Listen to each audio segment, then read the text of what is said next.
Hi. Welcome to Scripts and Giggles with Shoshana. I'm Marnie. That sounded weird. I'm Marnie. It's the same thing. I'm Marnie.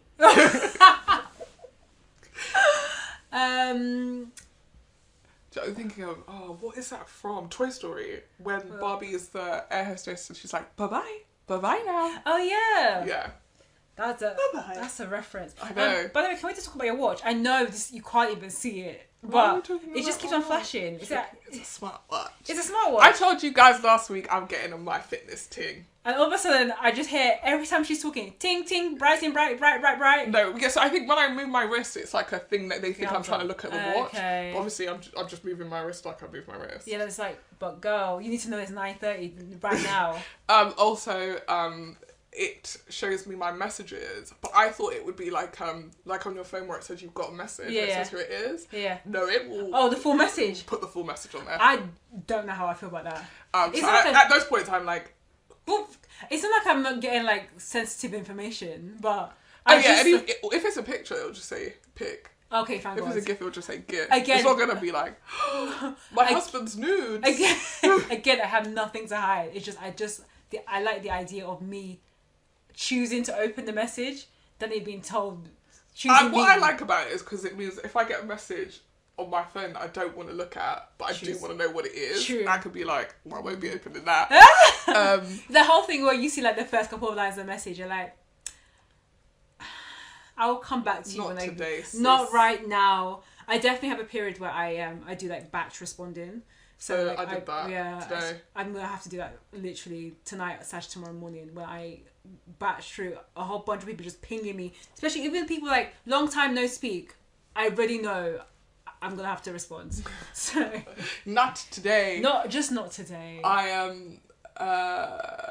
The only thing that you have to be worried about is when you're getting a message that happens to be about the people that you're around. So like, I have a colleague and we talk about work. We talk about specific people at work. And now I have to just be like.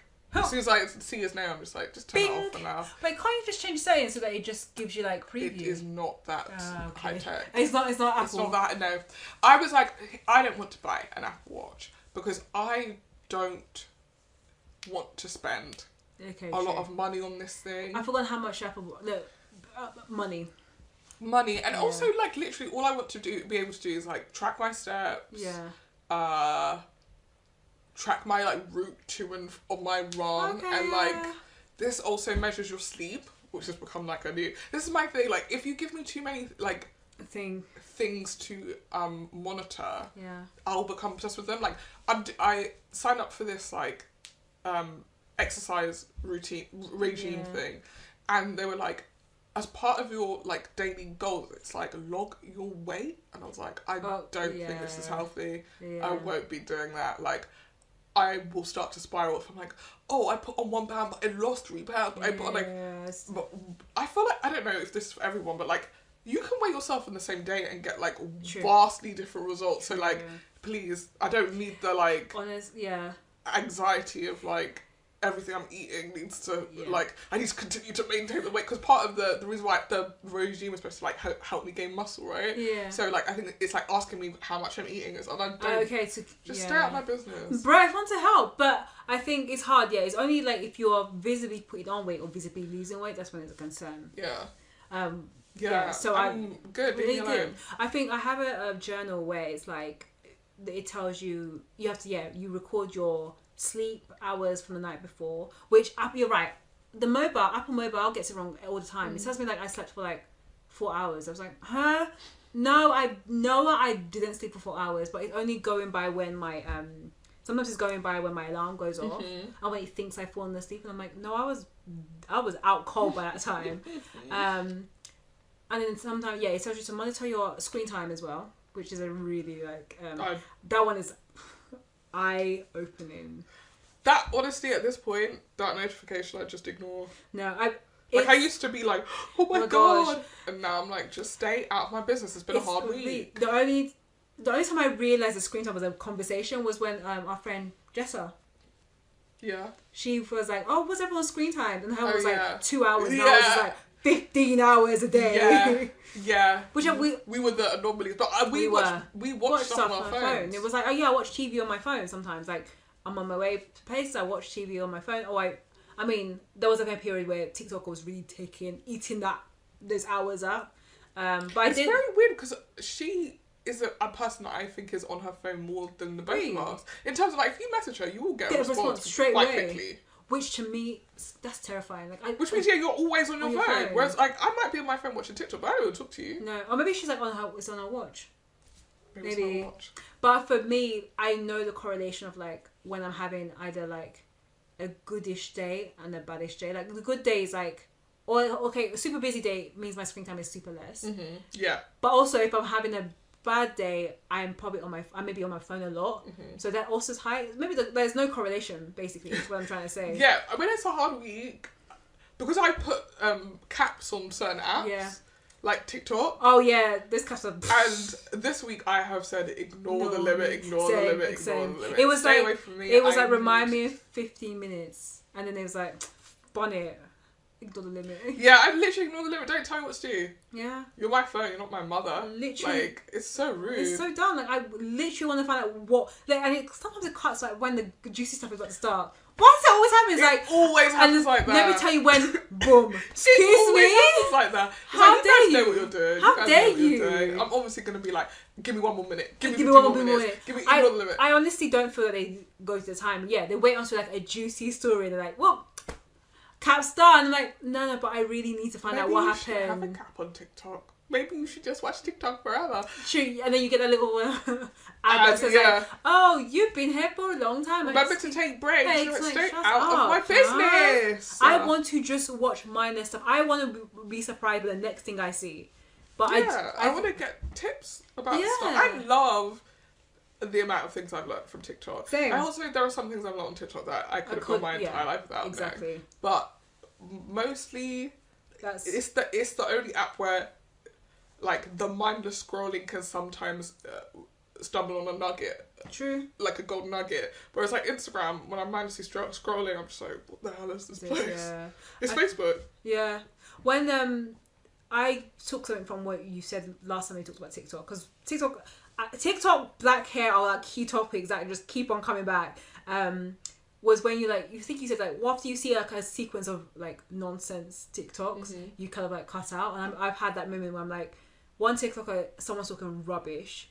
Next one is like, again, just completely mindless. Third one is someone dancing to a really serious topic. I'm like, you know what, this is ridiculous. Yeah, close it out. Done. Really done. You can't be there dancing and then talking about, I don't know, cancer. Like, it just like, forget it. Like, I'm done. That's the exaggeration. That's a big extreme. That has not happened. It probably has somewhere. I know it has, but like, don't you remember that like the video that like people spoof for that exact thing was this woman whose child was like in intensive care and then she was doing a TikTok dance while also telling the story of how the kid was in intensive care. Yeah, was it? But I thought there was a couple of people that did that for like, oh, please keep on watching so I can make money from TikTok so I can pay for my. No, this one was just like while I'm waiting. Oh, this is asinine. This is the one. And people were like, oh no, the world's gone to shit. Oh, 100%. But like every week there will be a TikTok that's like, oh no, the world's gone to shit. Yeah, like, it has. Like we can't be trusted with technology. Yeah. We don't know, and that's why the show Black Mirror exists. Yeah, sure. So thanks, Charlie Brooker. Should we get on to the pop culture news of the week? Yeah, let's do it. So the BAFTAs were this week. I did not watch it. I actually did. Was it interesting? In some ways. Okay. Some things occurred. Okay. Wait, what happened? Well, I was watching BAFTAs. Oh, I'll say this is what happened. Everyone that I expected to win won. That's great. And that very rarely happens. That really does. But I also have to say, like, actually, we talked about the nominations, didn't we? Maybe. Did we not? Oh, look. British. Oh wait, I feel like we did because I said, I don't watch a lot of British TV. Or was that about that wasn't about the film, right? Anyway. Yeah, I do love British TV. I don't watch a lot of it, But the stuff that I have watched won. So I was very happy about that. So you've seen Top Boy? Oh, sorry. So you've seen Juice? So the lies, when you start to lie, yeah, what's the thought process there? I was basically thinking about Black Mirror Demon 79. That one. No, they didn't announce the awards at the ceremony, okay. but it won. Also, Squid Game the Challenge. Yes, Squid Game the Challenge Did win. And I think those are the two that came off on the top of my head. Really? But so 2. Hold up. What other winners were there? Happy Valley? No. I've watched series 1. Like, it's enough. Well, how are they still doing Happy Valley? Like, there's literally only 3 seasons. What are you talking about? Yeah, but I feel like Happy Valley to me is like True Detective. The first season was the best. It's not like True Detective because True Detective is a completely different show. I know it's anthology, but to me it's more like. Have you seen the second season of Happy Valley? I think I watched part of it. So how can you comment? It's just like I don't think it was as good. The Happy Valley series 1 caught my attention. It was perfect. It was enough. I feel the exact same way about True Detective series 1. I feel like I didn't have to go back again because I was fed. Yeah, but you didn't go back to that story. So what happens? What happens to series 2 and series 3? Oh, not in Happy Valley. I mean in True Detective. Oh, it's a different show. I know it's a different show. I've watched series 2 and I didn't watch the other one. I haven't watched the other ones. Yeah. I added to my list. I have some time off. I have to watch that. I haven't watched it. Oh, so I thought you said everything you want. Oh, yeah, everything you wanted to win one. Okay. Well, I think we should move on because I just don't. I feel like I started this. I don't know what you're looking up. You started looking something up and then started to confuse yourself. I'm starting to look at the winners. I predicted that Top Boy would win because it's its last season. And they never won a BAFTA. We did talk about it. So I knew that they would win. Yeah. I predicted that Jasmine Jobson would win for Top Boy. Yeah. Best Supporting Actress. Yeah. Or was it Best Actress in a Supporting Role? I don't know why they have to change the name of it anyway. I knew that she would win because she is the best part of that last season. Yeah. The whole thing kind of hinged on her. Yeah. Interestingly... So it really wasn't that about Top Boy, it was Top Girl. Anyway, continue. Interestingly... Kano did not win for supporting. Yeah. He was nominated for Best Actor actually. He did not win for Best Actor. Who did win for Best Actor? I can't remember now. It wasn't that Stephen McFadden. No, he won for Faden. Comedy, wasn't it? It says supporting actor Matthew McFadden. Oh yeah, maybe. But I don't think Kano wasn't nominated for Best. Oh, leading actor was Timothy Spall. Yes. Oh, he deserved it. Was that for the Sixth Commandment, which is the show I need to watch.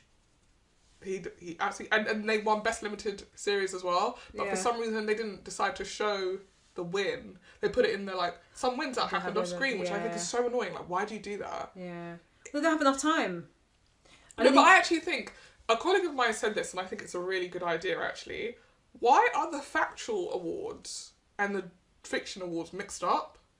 Yeah, they should have a separate one. Yeah, it's true, but because it's weird to have an actor on stage being like, wow, getting into this role or meant everything, or a comedian doing bits and a joke, and then the next award is for best documentary and it's the war on Gaza and you're this feels so weird, jarring. Yeah, it's these true. things don't go together at all.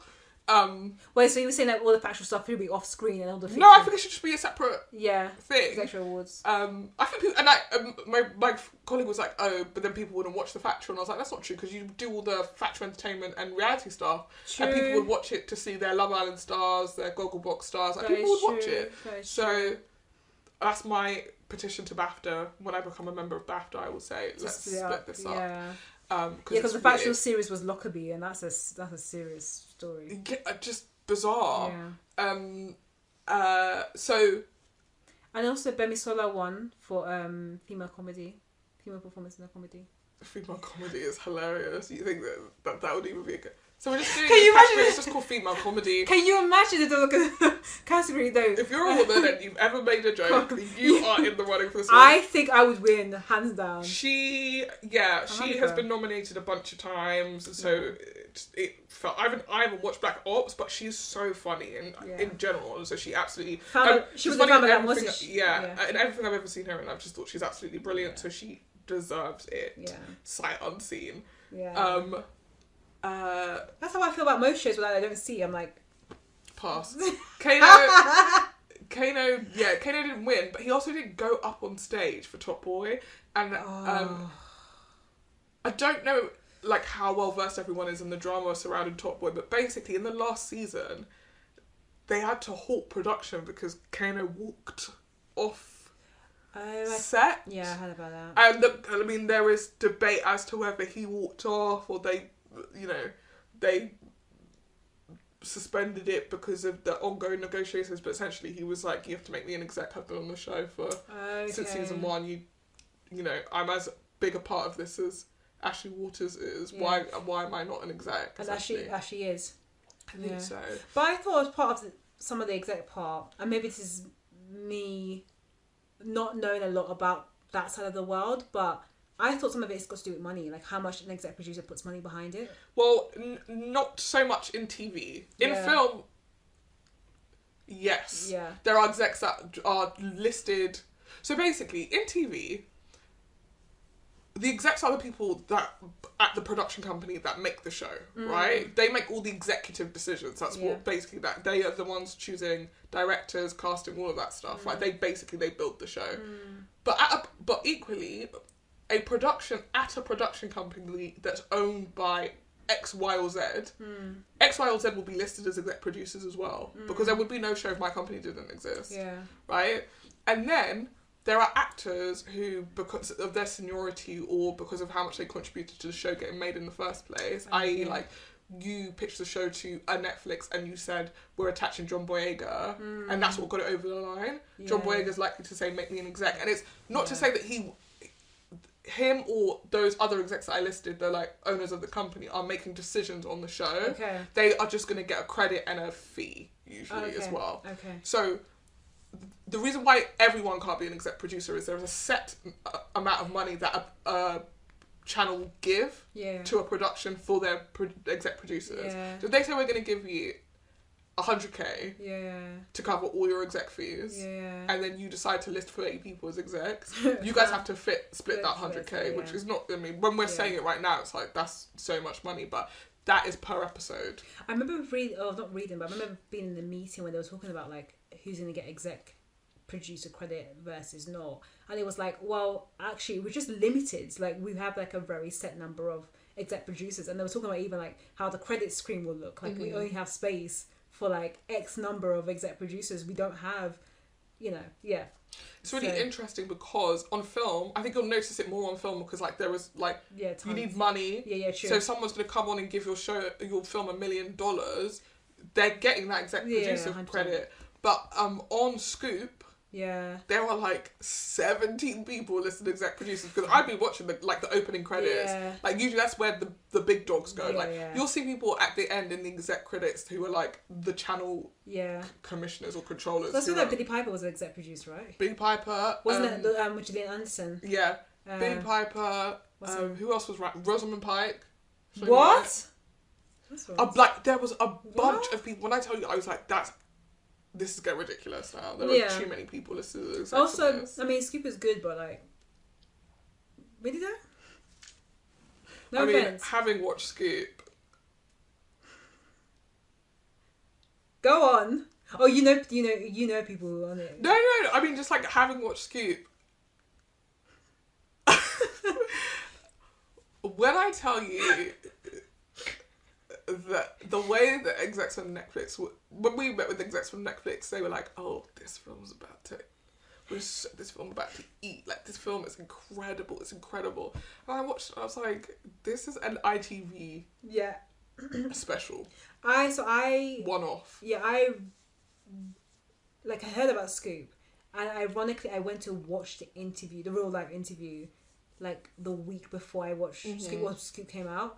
So I watched the interview and I was like, it was the first time I actually sat there and actually watched it from beginning to end. I was like, wow, all these stuff that I heard, like, you know, about the Pizza Express and all those crazy things that he was talking about. I was like, I finished watching it. I was like, no, he did it. Allegedly. But I was like, no, he. There's something fishy about this. Then I watched the film. I was like, why does this not hit the same way? It doesn't hit the same way. And I think I would have felt the exact same way had I not have watched the interview. And I think it would have made me want to go and watch the interview afterwards and be like, what did I miss? Because I feel like, I don't know, it felt a bit empty. I honestly don't know what audience it was supposed to serve because like the general public probably don't give a heck about the making of the interview. Like, that's true. Who is this for? That part I don't care. I just care about the interview. Who is that for? Yeah. All of that behind the scenes stuff, like, I thought it was going to be like shocking and gripping and twist and turn. And it's just like, hi, can Andrew come and do this interview? And it's like, he usually doesn't do interviews, but he's going to do this interview. And it's like, great, Andrew's coming in to do the interview. Asking questions. Yeah, I'm going to ask him questions. The interview happens. She asks him questions. Yeah, I mean, like, what did we learn from the backstage stuff that changed that interview for you in your mind? No offense, nothing. I mean, I found the more Jeffrey Epstein part interesting, but then that being said, you can go and watch a documentary free of charge. But that documentary is harrowing. Yes. And I think you can get that. I think it's hard because it's the whole thing of it. A popular name, a popular moment in history doesn't always translate well in scripted. I think documentaries do it so well. I think if that was a documentary, I think I'd have been more engrossed. Yeah, having the real woman say, "Oh, this is the conversation that we had," and you know, maybe if the Queen was involved, and maybe I'd care a bit more. I don't know. It's just honestly, it's just really weird to me because I've never. I'm trying to think of an interview I've ever watched where I was like, I need to know what was going on behind the scenes after this, like, because this is crazy. No. This is even that R. Kelly one where he's like, I'm fighting for my life. Like, oh my god, do you know what? Do I need to? I mean, it would probably be entertaining. It would be entertaining. I've never watched that and gone, I wonder what it was like in the green room after that. Yeah, true. Like when like they went to go get a glass of water, were they like, did we really just? Yeah. Do you know what make history? Yeah. I even forgot about that because that was history. That was history from that interview on a near weekly basis. That's wild. I wonder what's gonna happen with the Diddy interview because when that happens eventually, wild. I think what Scoop could have done and benefited from was like following a bit more of the aftermath. If there was a scandal, there was a scandal for him, but maybe we just needed a bit more of the after the interview because basically what happened, the interview happened, we get the black screen, the white writing, and I was like, I just felt like I wish they had really everything, the scandal that had really did erupt, it continued and we saw it happen in real, like saw that develop. I think that Scoop answered a question that like people probably had at a water cooler but like didn't need answering, which was like, what possessed him to do that? That's it. And they're like, we will tell you, and it's like, okay. I mean, I was asking that in a sort of casual. Yeah. I don't think the worst thing is like, really, for this to have added anything to it, you want to be in his head. Yeah, true. And we're never going to be able to get access to that. No. So it is a bit like, oh, do you want to know what the interviewer was thinking? Not really. I want to know what was going through his head when he went in there and thought, I'm just going to blah, blah, blah, blah, blah, and then walk out because I'm a prince. They can't do shit to me. Honestly, I feel like we needed the before, seeing him with Epstein.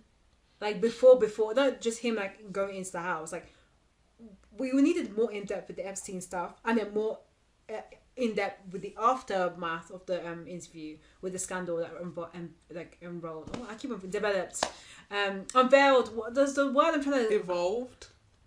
Maybe, yeah. So, like basically that. I'm doing the symbols to show how unraveled, how the scandal unraveled. That's another one.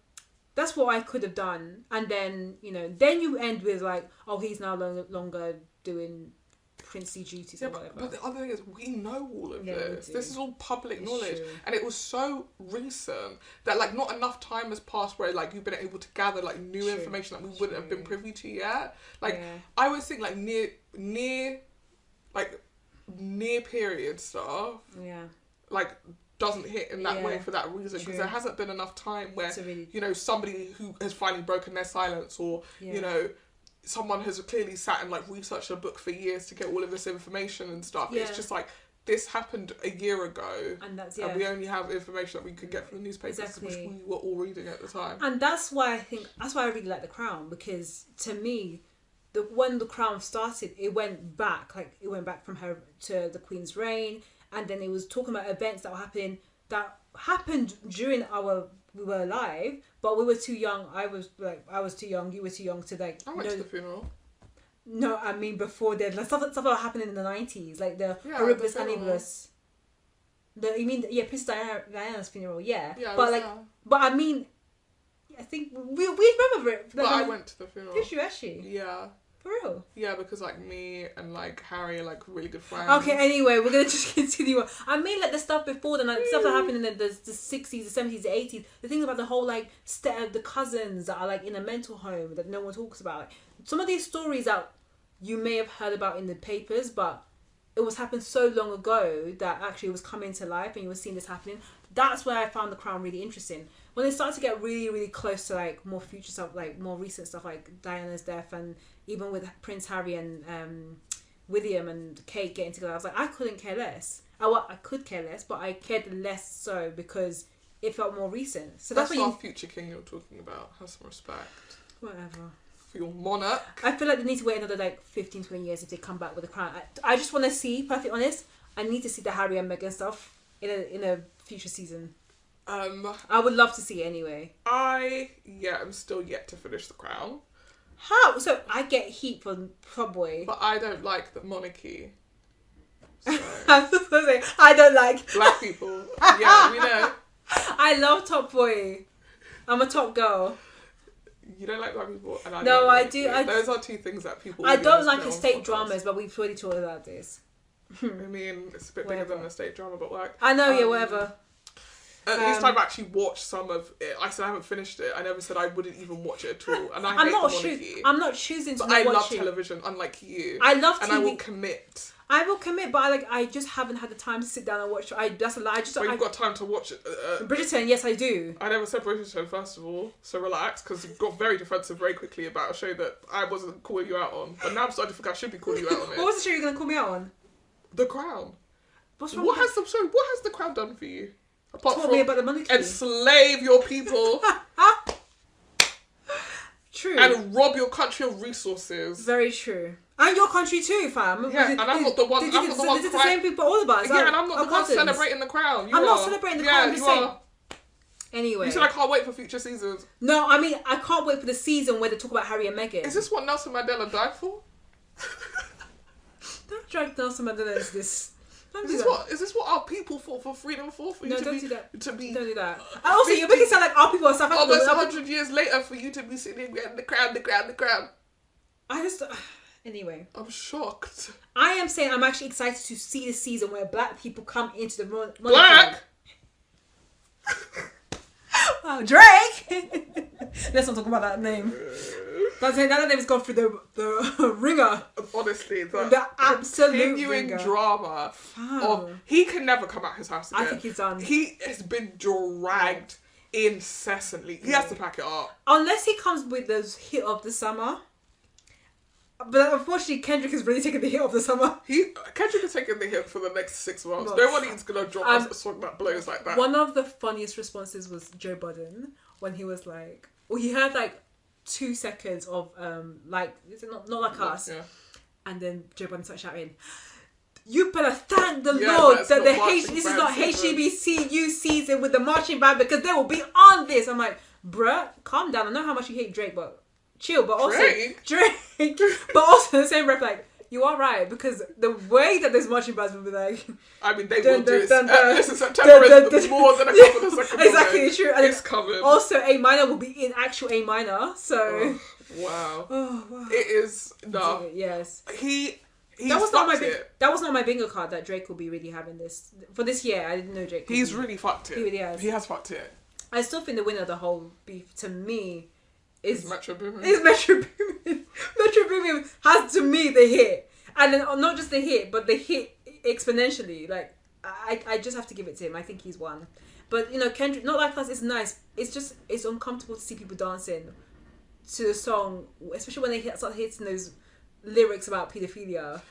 I would say Not Like Us is at least more of a bop than Meet the Grahams. Like, dancing to Meet the Grahams is crazy. Meet the Grahams is not. When he said throwing ass to Meet the Grahams when he says, "Dear Adonis, are you out of your mind?" Like, "Oh, dear your daughter, I'm so sorry your daddy's not home, but I can father you." I said, but even when people are dancing to, like, when it's like, what's that called? A minor. I'm like, I'm gonna fuck it up. Yeah. Oh, what do you mean it's catchy? I would do a It really is. I hate that how catchy it is. It's not when he's like, certified lover boy, certified pedophile. Yeah, he always says pedophile, not pedophile.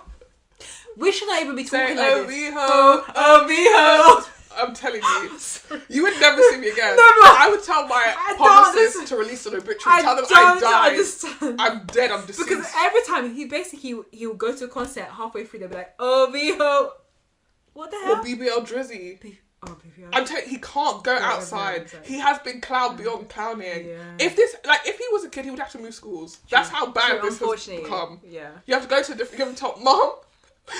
Pick me up. I mean, BBL Drizzy is not that bad because it's like accusing him of having BBL. You can't speak. You will ever be able to speak again without someone saying BBL Drizzy. Yeah, you just BBL Drizzy. At your own concerts, people will be screaming BBL Drizzy back to you. I think he should just take not it even your song. But fam told You're me to not make making beats. any money from it. Yes, yeah, sometimes to shut up and make beats. He's made beats. Anyway. You know what? It has, like, the interesting thing. I mean, I'm not, again, time will tell. Yeah. Because I would like, your brain is like, morally, I'd like to think that people have decided to ditch Drake and leave him to his fate because of the allegations in those songs. Yeah. But it's more likely that it's like, because he just lost the battle. Yeah. But, like... Oh, they won't let it go. Ultimately, I think it's so interesting that a rap beef like this has and could end somebody's career. Oh, true. Like, I honestly think, even if you took the pedophile stuff out, Kendrick still would have bodied him in this fight and maybe left his career in the dust. True. But it's the fact that he was like, I'm bowing out of this fight now because it's getting ugly. And it's like... No, but you started it. You lost, but you probably shouldn't start fights if you've got allegations like this lurking. Like, imagine being that arrogant to be like, I'm going to engage in a rap beef with someone. And also just know your strengths. Knowing... Yeah... I've got a kid, I've got ammunition for them to use against me. No, I would only engage in a beef if I was squeaky clean. And that's why Ken. Oh, we don't know. We don't know. Maybe he did beat his wife. But either way, he said I could beat my wife and still beat you in this way. People still like me. People don't mind a wife beater, but they don't like a paedophile. Oh my gosh, I don't know. Anyway, again, all allegedly because nobody has confirmed a single thing. Apart from I've not seen hide nor hair. I haven't seen the child either. From Drake. No, he's been in the house. He's been in that. I mean, somebody got shot at his house. Yeah, and we all still went anyway. Yeah, I was gonna be worried when I heard about shooting. I was like, please, can we can we just keep it to the fun and games that it was before? I mean, is it dark? My first thought was that he's probably set that up so that people leave him alone. That's dark. I mean, I don't trust that man now. No, if you're getting secret BBLs, you're setting up I don't think to he get got shot. well, no one died. No, but I just thought it was like a really no. I thought it was an average fan that was just like getting a bit crazy because didn't know where he lives. Fan put the whole location on the album cover, on the song cover. Sorry. Talking of music, we did say we were gonna do a 1 month, or I think it's a bit more than a month since Beyonce released Cowboy Carter, and our thoughts. You mentioned it before off the pod. No, I was thinking about something else. Go. I still listen to Cowboy Carter. Why do you say it like that? I don't know, because I was trying... Cowboy Carter. I still listen to I can't say it. She can't speak English. I can't speak. Guys, bear with her. Okay. I still listen to Cowboy Carter. The songs that I have in my repeats... Oh, it's actually quite a few, actually. I've got... 4. I've got Bodyguard, which is like my number 1 song. Jolene, which I think is only because Bodyguard goes into Dolly P and then Jolene, and then Texas Hold'em and Tyrant. These are the 4 songs I still have, but I have still got about 4 of Renaissance songs as well. So like Beyonce's really eating up my repeat. Yeah, that's currently how it is. I told you guys that I downloaded like a bunch of songs the next day or maybe the day after, a couple of days later. I don't find myself going to listen to it. Yeah, clicking on them in the way that like I was having to stop myself just playing Renaissance songs whenever I went to put music on. Yeah. And even now, if a Renaissance song comes on, I'm not skipping it. Like I'm gonna listen to it. Whereas with I don't know, there's something about this album just hasn't connected with me in the same way. Like having listened to those songs, like I like Tyrant, I like Sweet Honey Bucking. Like I like the songs, like they're perfectly fine songs. I only like it because of TikTok. Okay. Not Tyrant, but Sweet Honey Bucking is only because of TikTok.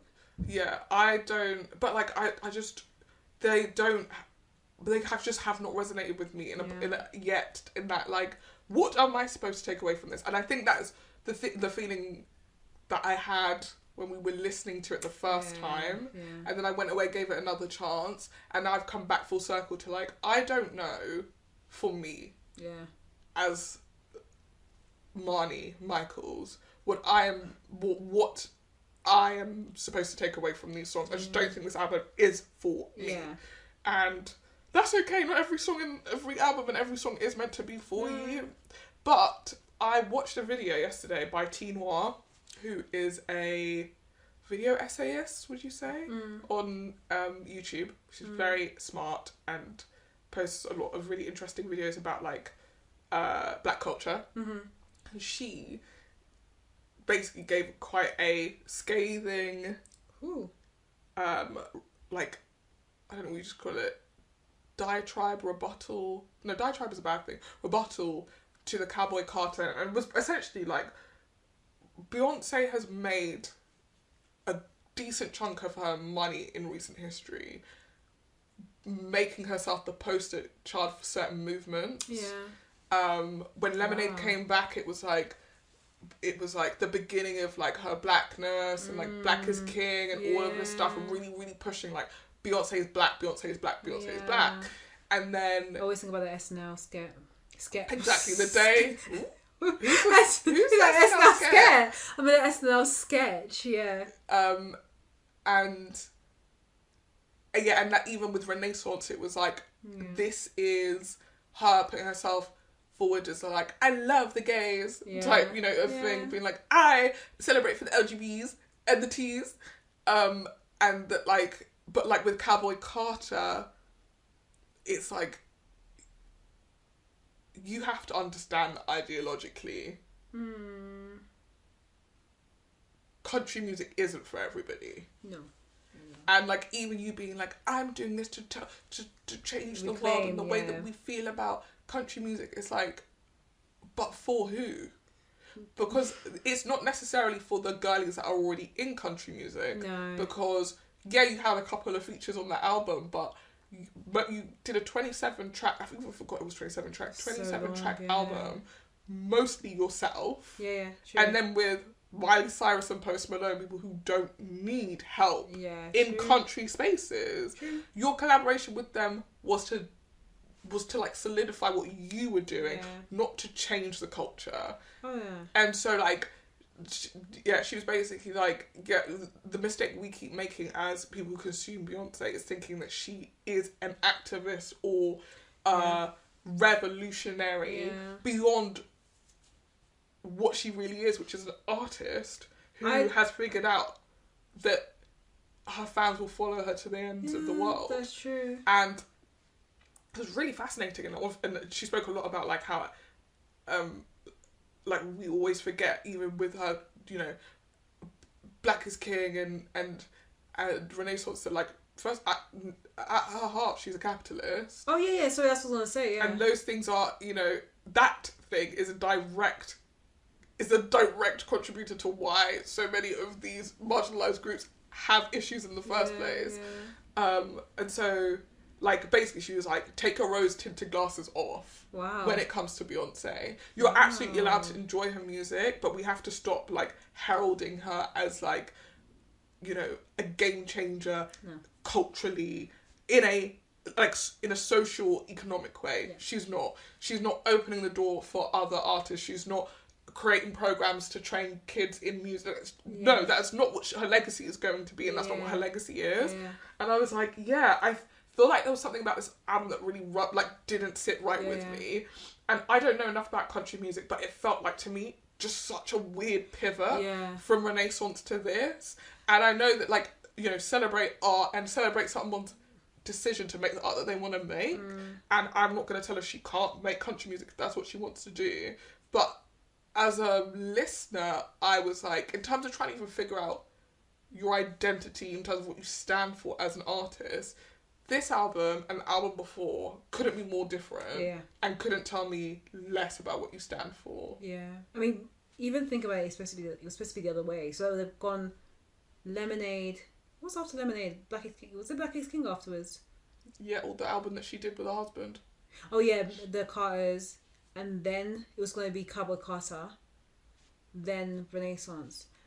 I kind of understand the capitalist thing. And I try to... If I stay away from that thinking, it will allow me to enjoy Beyonce. Because if I always keep on thinking every single move for her...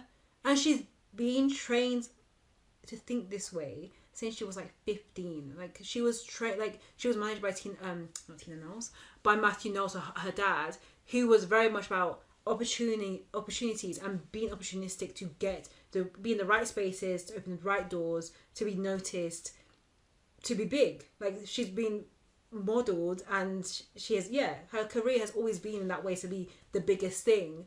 And that's why I think I mentioned this as a joke, like it's quite hard to watch Beyonce perform with any other artist on stage because she dominates the space, just how she is normally. So I do agree with you on the capitalist thing, and I do agree with you, especially with the rollouts of these albums, whatever order it was going to be, it was to cater to a different group, to a different audience, to ultimately, hopefully, dominate the Beyonce name. I think in actuality, maybe if you, like, in the bigger picture, Beyonce isn't, like, she's big now, and I definitely say she's the greatest performer of our current generation, but she's not the biggest, or at one time she wasn't like the biggest name. And I think like when it comes to like awards, she's well known for, but I think in terms of like those big hits, like those iconic songs, Beyonce songs are not necessarily always up there. It's like the Whitneys or the Mariahs or the, you know, those type of big icons. I'm not saying that Beyonce isn't, but she's big to a certain degree. I'm trying to explain. I hope I'm trying articulating this correctly, but she is a big star, but she's not as... I think it might be helpful if you're like able to... legendary? Like, I don't know what the word is. I think it might be helpful if you're able to quantify, like you're talking about something you can quantify, because I think saying she's not as legendary or her songs are not as iconic is like, that is completely subjective, isn't it? It is subjective. Whereas if you were saying... she's not had as many number ones as Whitney, that's quantifiable, right? Yeah. Or if she's not had as many number ones as Mariah, that would be quantifiable. Like, I actually don't know the amount of number ones, but like, one of the things that Tina was talking about was that like, and this was something that Azealia Banks said. Oh God. And I know I'm always preaching from the church of Azealia Banks, but the woman might tell you a joke and a slur, but she will not lie. Double down on that slur that she will say, She said, why are you trying to cater to a white audience? You are the biggest star in your community, right? Yeah. But it's not enough for you. No, and I think that's the thing. I don't think she's as big. She's big with black communities, but I don't think, before Renaissance, she was as big with white communities. Okay, to quantify it, number ones, she's had some, but actually if you do the maths, is not as big as I mentioned before, the Whitneys and the Mariahs, and, you know, I was going to say Patti LaBelle, that's wrong. Who's that other big star? Tina Turner? And Tina Turner and there's someone, Aretha. She's like, those are like the legends and the icons. Diana Ross? Even Diana Ross, in her time as well. So I do think for Beyonce, I think, is a tactical move to do Renaissance. I think it's a tactical move to do Cowboy Carter as well. And it's also going to be a very tactical move when she does rock, because I think we all assume that her next album will be a rock as well. But I think that's the thing that, like, that I was successfully hoodwinked by Renaissance. And I think hoodwinked to this point where, like, I never really think of her as a person who is desperate to dominate, so much as I think of her as a person who is just, like, naturally dominating. So if she's going to do something, she's going to do it so well that you have no option but to stand, essentially. True. And I think with this, it's like, it feels a bit more transparent. Yeah. That, like, no, I just want that number one, or I just want that best album Grammy. And Tina, I was saying, was like, it's crazy that you, like, not crazy, but, like, we all saw her, like, crying because she didn't win a Grammy, win the best artist, best album Grammy, but you are the most awarded Grammy artist in history. Nobody before you or after you will probably ever receive as many awards as you have by the Grammy, and it's still not enough. And that's, again, not to say, because I think everybody has their different levels of what's enough and what's not enough, but in the context of people revering her as someone who's working to change the way that the world views Black people, it's about understanding that that's not what she's doing. She's working to change the way the world thinks of Beyonce and what Beyonce's capabilities are. Yeah. But that is basically, to Nina's question was like, is that doing anything for us? When you say us, do you mean like Black people? Yeah. Okay. Is her and her husband being billionaires doing anything for us? But I don't think their ministry is for Black people. I don't think their goal is to. Sounds really harsh. But we're the see the progression of Black people. This is not the NAACP.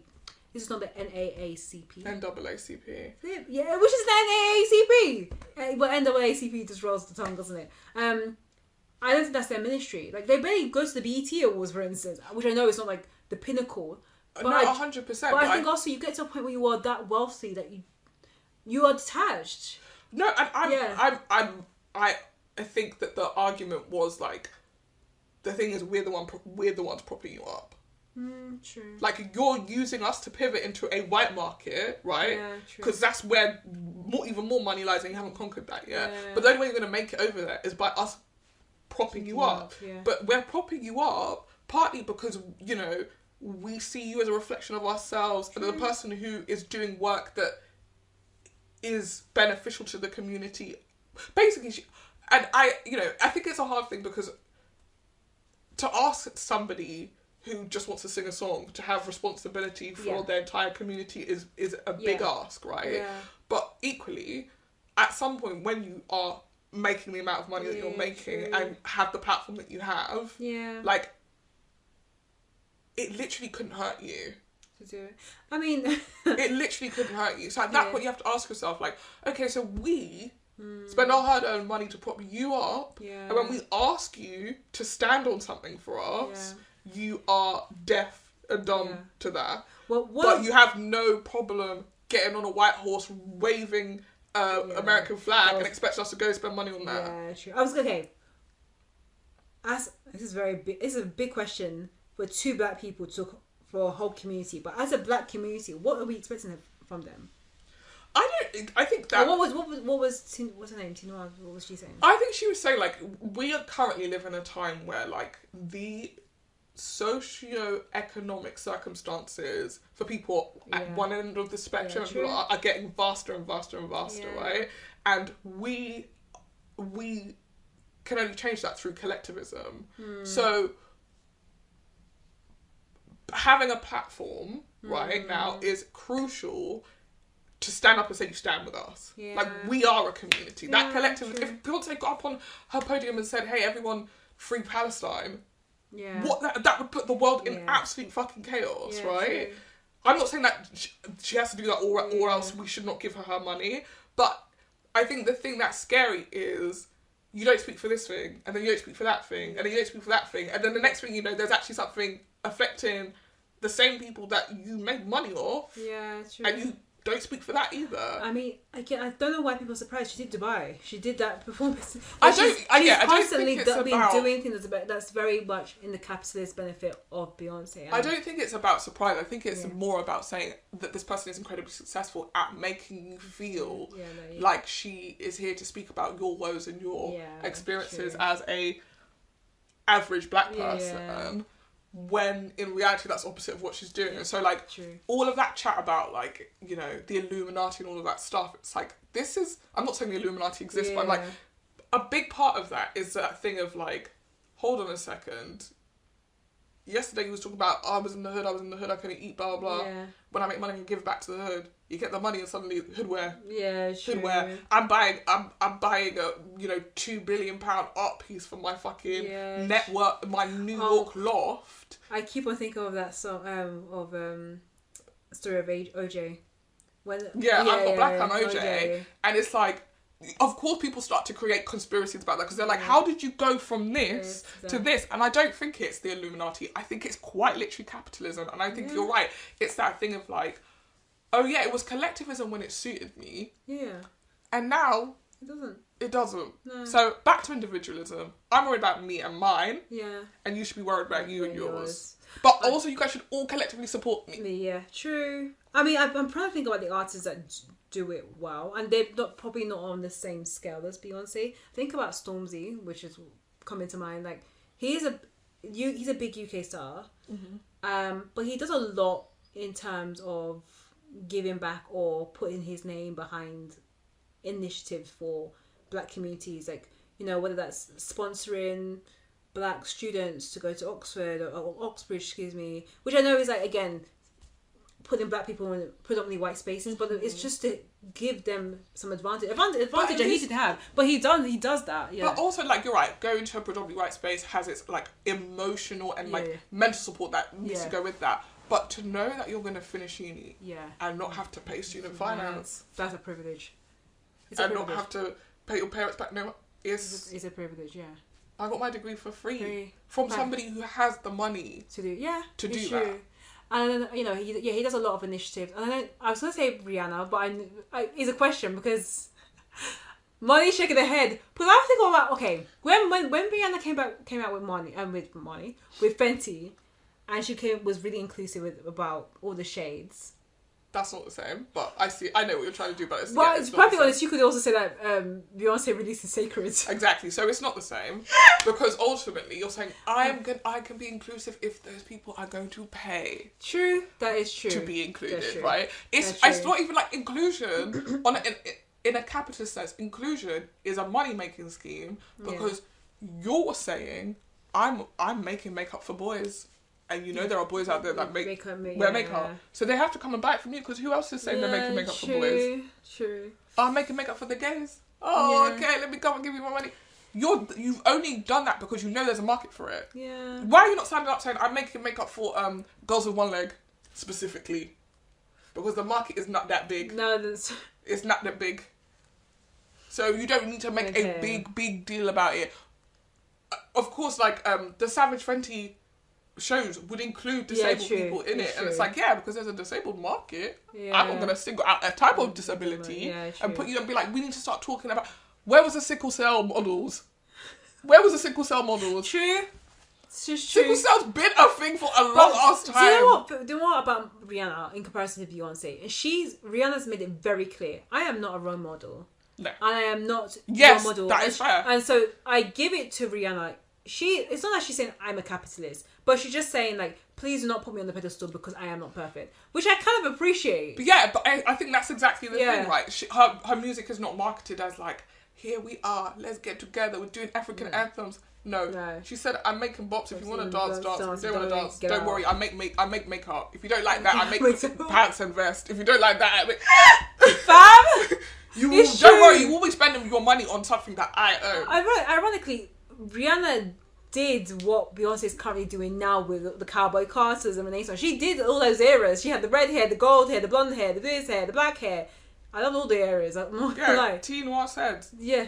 Beyonce is trying to achieve what Rihanna has been able to achieve, which is diversifying her income as well. Yeah. Like, Fenty is so successful. Like Savage X Fenty is successful. Like that's not the only thing that she has. That's not the. Those are not the only pies that she has her fingers in. Like that woman is set. She's a billionaire. She does not need to release an album in her life. She doesn't at all. She's talking about, oh, I've got some, songs in the bank. It's between me and ASAP if you want to release it. She has the choice if she wants to. Never release a song again. Beyonce doesn't have that luxury. No, she doesn't, no.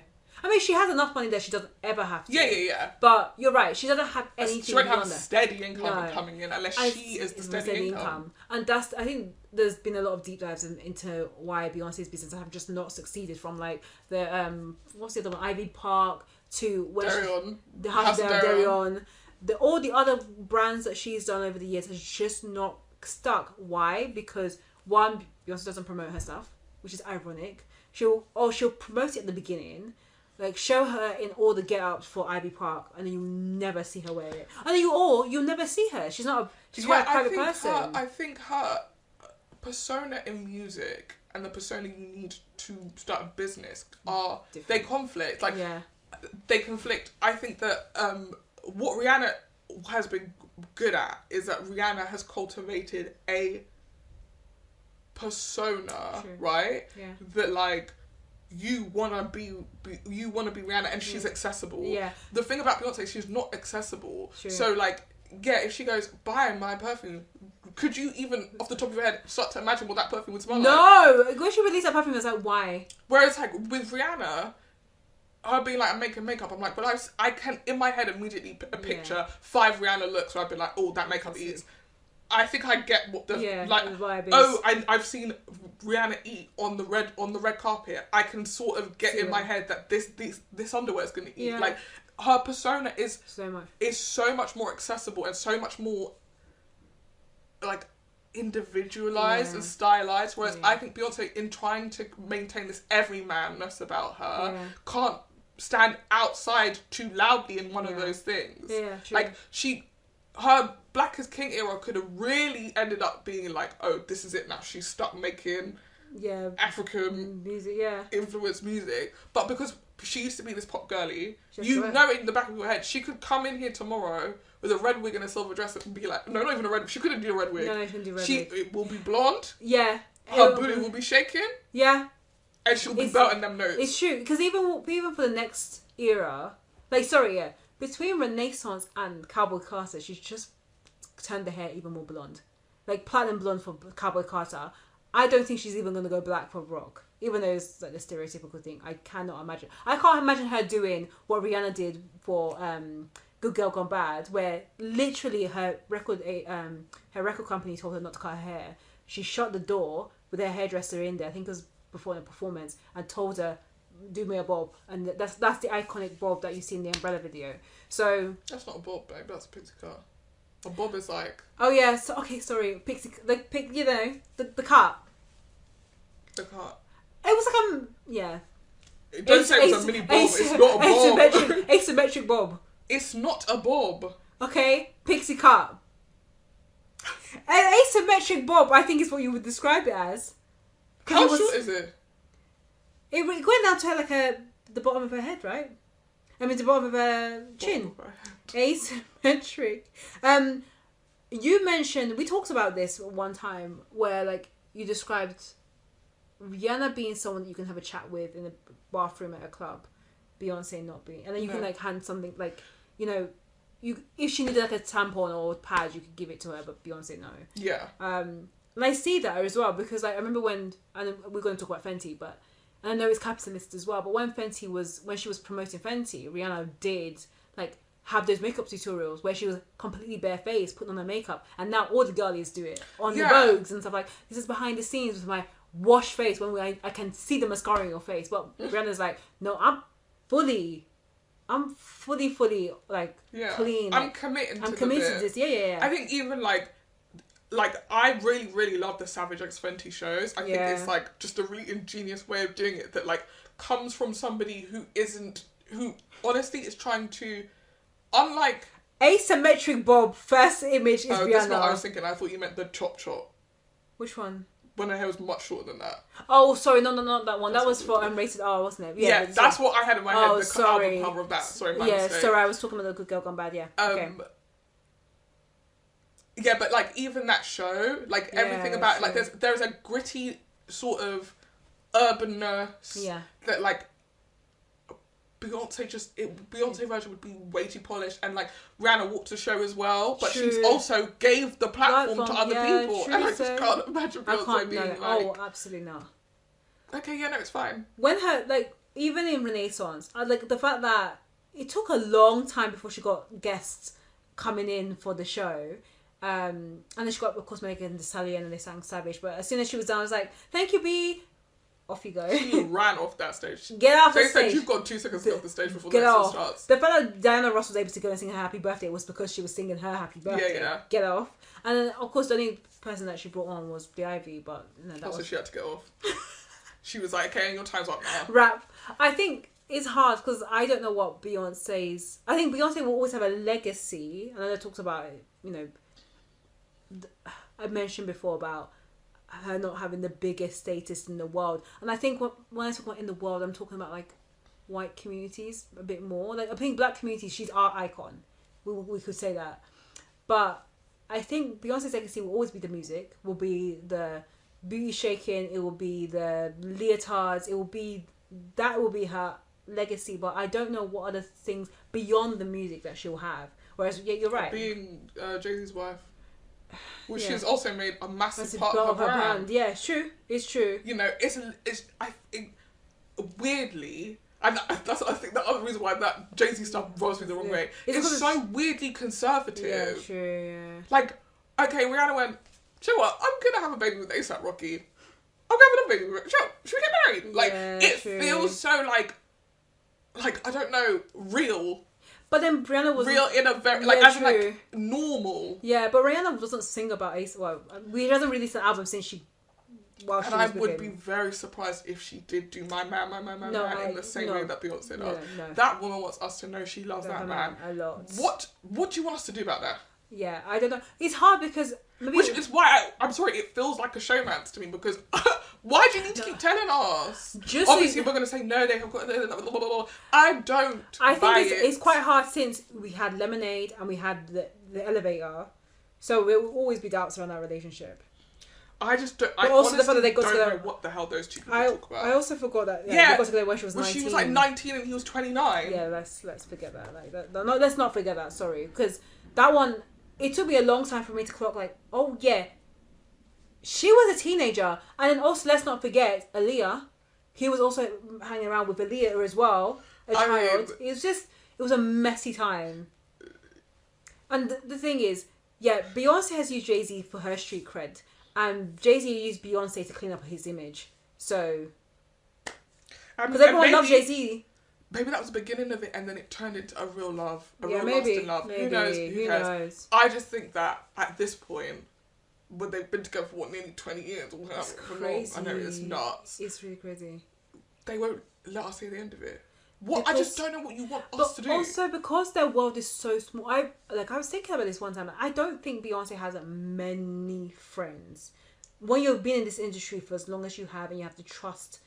Like, also, when you're working as much, I'm sure you don't get to go and do anything. True, and protecting the image. She's very image conscious. So, I don't think she has many friends. So, Jay-Z is her person, of course, father of her children, excuse me. So, yeah, there will be my man. And I think there is that, especially in the music. And then I think it's hard. We don't have as many, like, independent women type of songs, but she usually sometimes does that in her tour where she's like, if you're going to be an independent woman, if you want time to walk out the door, I'm like, you wouldn't do that. Yeah, girl, leave me alone. That part always gets me like... That's like your friend giving you advice, being like, yeah, girl, you should quit your job. You don't need money. Meanwhile, that person's working 3 jobs. Please. I really think my motto in life is try not to give advice you wouldn't give yourself. 100%. 100%. If I genuinely think you are making a big mistake, I'm not going to be like, yeah, girl. Do nothing. Yeah, girl. You're like, no, I'm gonna be like, I would do X. You can do with that information what you will. True. But I'm never gonna be. I just think that's not a good friend to be giving you advice that they wouldn't give themselves. True. Yeah, I told her to leave him. Yeah. I personally wouldn't leave him. I wouldn't do that. After you cheated? No. Stay with I would stay with my man. But you deserve better, girl. I'm trash. That's what That's the thing. Make it make sense. Yeah, I think. Well, like, my man is good. Yours is not. That's why I'm telling you should break up with him. I'm trying to think of myself. Have I done that? I think we've all been guilty of it at one point. But I only give people advice like that when they have made it clear they're not going to listen to the advice I'm trying to give them. Yeah, that one. Depending on the person, do what you want. I learn when to keep the mouth shut, because I could be red in the face. It would change nothing. But I think for me, it's been so interesting that we talked about this, because I was not expecting that. I thought it was going to be. I knew you were going to say something about like the album not connecting as well. Especially given that I said, oh, we need to save our money for the Beyonce tour, which I'm not really expecting to go to Cowboy Carter, but I would like to go. All of that being said, capitalism. I would still like to give her more of my money. I would still like to see when the next album dropped. If it's good, I would like to go and see it. To be fair, just like I said, I can see Beyonce. I don't think the message was, don't give Beyonce money ever again. It's just be mindful. I think it's literally just be mindful. Yeah, and also like, let's not laud her, let's not put her on a pedestal. Exactly. She's not going to save us when she's not the second coming. Like, she's just a person who's figured out a way to make money and makes money that way. Yeah. And if you keep that in mind, then you can hold her accountable like you would hold other celebrities accountable. 100%. I think that's the things, like, Beyonce, I think one of the comments said to her, why does Beyonce always get pass? And it's like, you're right, we always go, well, Beyonce, mother, but like, okay, if your mother's standing by while you're starving to death, is that still mother? Yeah, true. Like, at some point we have to be like, oh no, that's just Beyonce. That's Beyonce. Yeah. She's an artist, beautiful gowns. And leave it there. No, none of the Beyonce saved my life. Like, I was about to be a bad cop. Chill. Because I think that's what... Seek the Lord. Yeah. And I'm not even a person who's going to be out here telling people to do that. But, like, seriously, find God, touch grass. Yeah. I think that's why I felt with the Cowboy Carter, because everyone was like, oh my gosh, it's amazing. Like, all the reaction videos, I'm like, okay, it's not a bad album. It's not an album that I will watch cover to cover from beginning to end. Like, are you really telling me that if Beyonce died tomorrow, the thing that people would be like, well, you know Beyonce from Cowboy Carter? Yeah, that would. You're not going to sit here and tell me this is her best work. I'm telling you, when Michael Jackson died... Everyone said Thriller. Or Off the Wall, or the album before Off the Wall. That was one of my favourite. Rock With You. You can't take that away. When it got to the later ones, stop pressuring me. Just stop pressuring me. Yeah, no one was really talking about that. Or they only mentioned like the stuff that keeps. I like that song only. Well, I don't like the song. I just like the video because it's him and Janet are. Yeah, that's really cool. Doing their little. And I was like, what's it fun to do? Little music video with your sister. I know, it'd be fun. But I think the only songs that come up now from the later age is the one with the wind. Wow. Because it comes on TikTok. Can I just say, even as a kid, I was like, this song hella cringy. It's so bad. It's so cringy. Like, oh, the kids like, oh no, that's not that's what about when he puts the gun. Yeah. Look what they've done. Like, bruh. Whenever that song always used to cringe me out as a kid. It was like, God complex. It's giving. I mean, I have a lot of complicated feelings about Michael Jackson. Like, not even talking about the allegations, just simply as a person, he scared me as a kid. I was like, what is the deal here? This guy's scary as fuck. Yeah. I don't get it. You're trying to tell me it's the same man. It's not. Oh my God. What's happening? I asked my mum, I was like, realistically, no, be for real. When he came out for that bad album... And he was white. And he was mixed race, white, with jerry curls. What was your reaction? Because best believe it, Beyonce came out... Actually, she already quite light. She kind of did, if she came out with Cowboy Carter with the platinum blonde hair and white...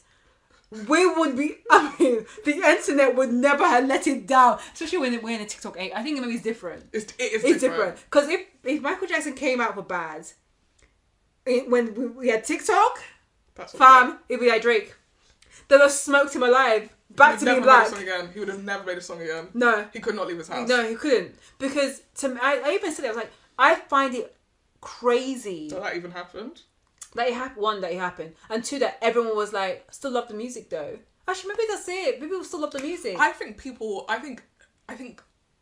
that made me, and this is a shame to be like, if I was Beyonce, it would be a shame for me because I love capitalism. But I'm saying, we live in an age now where we have decided to hold our celebrities accountable.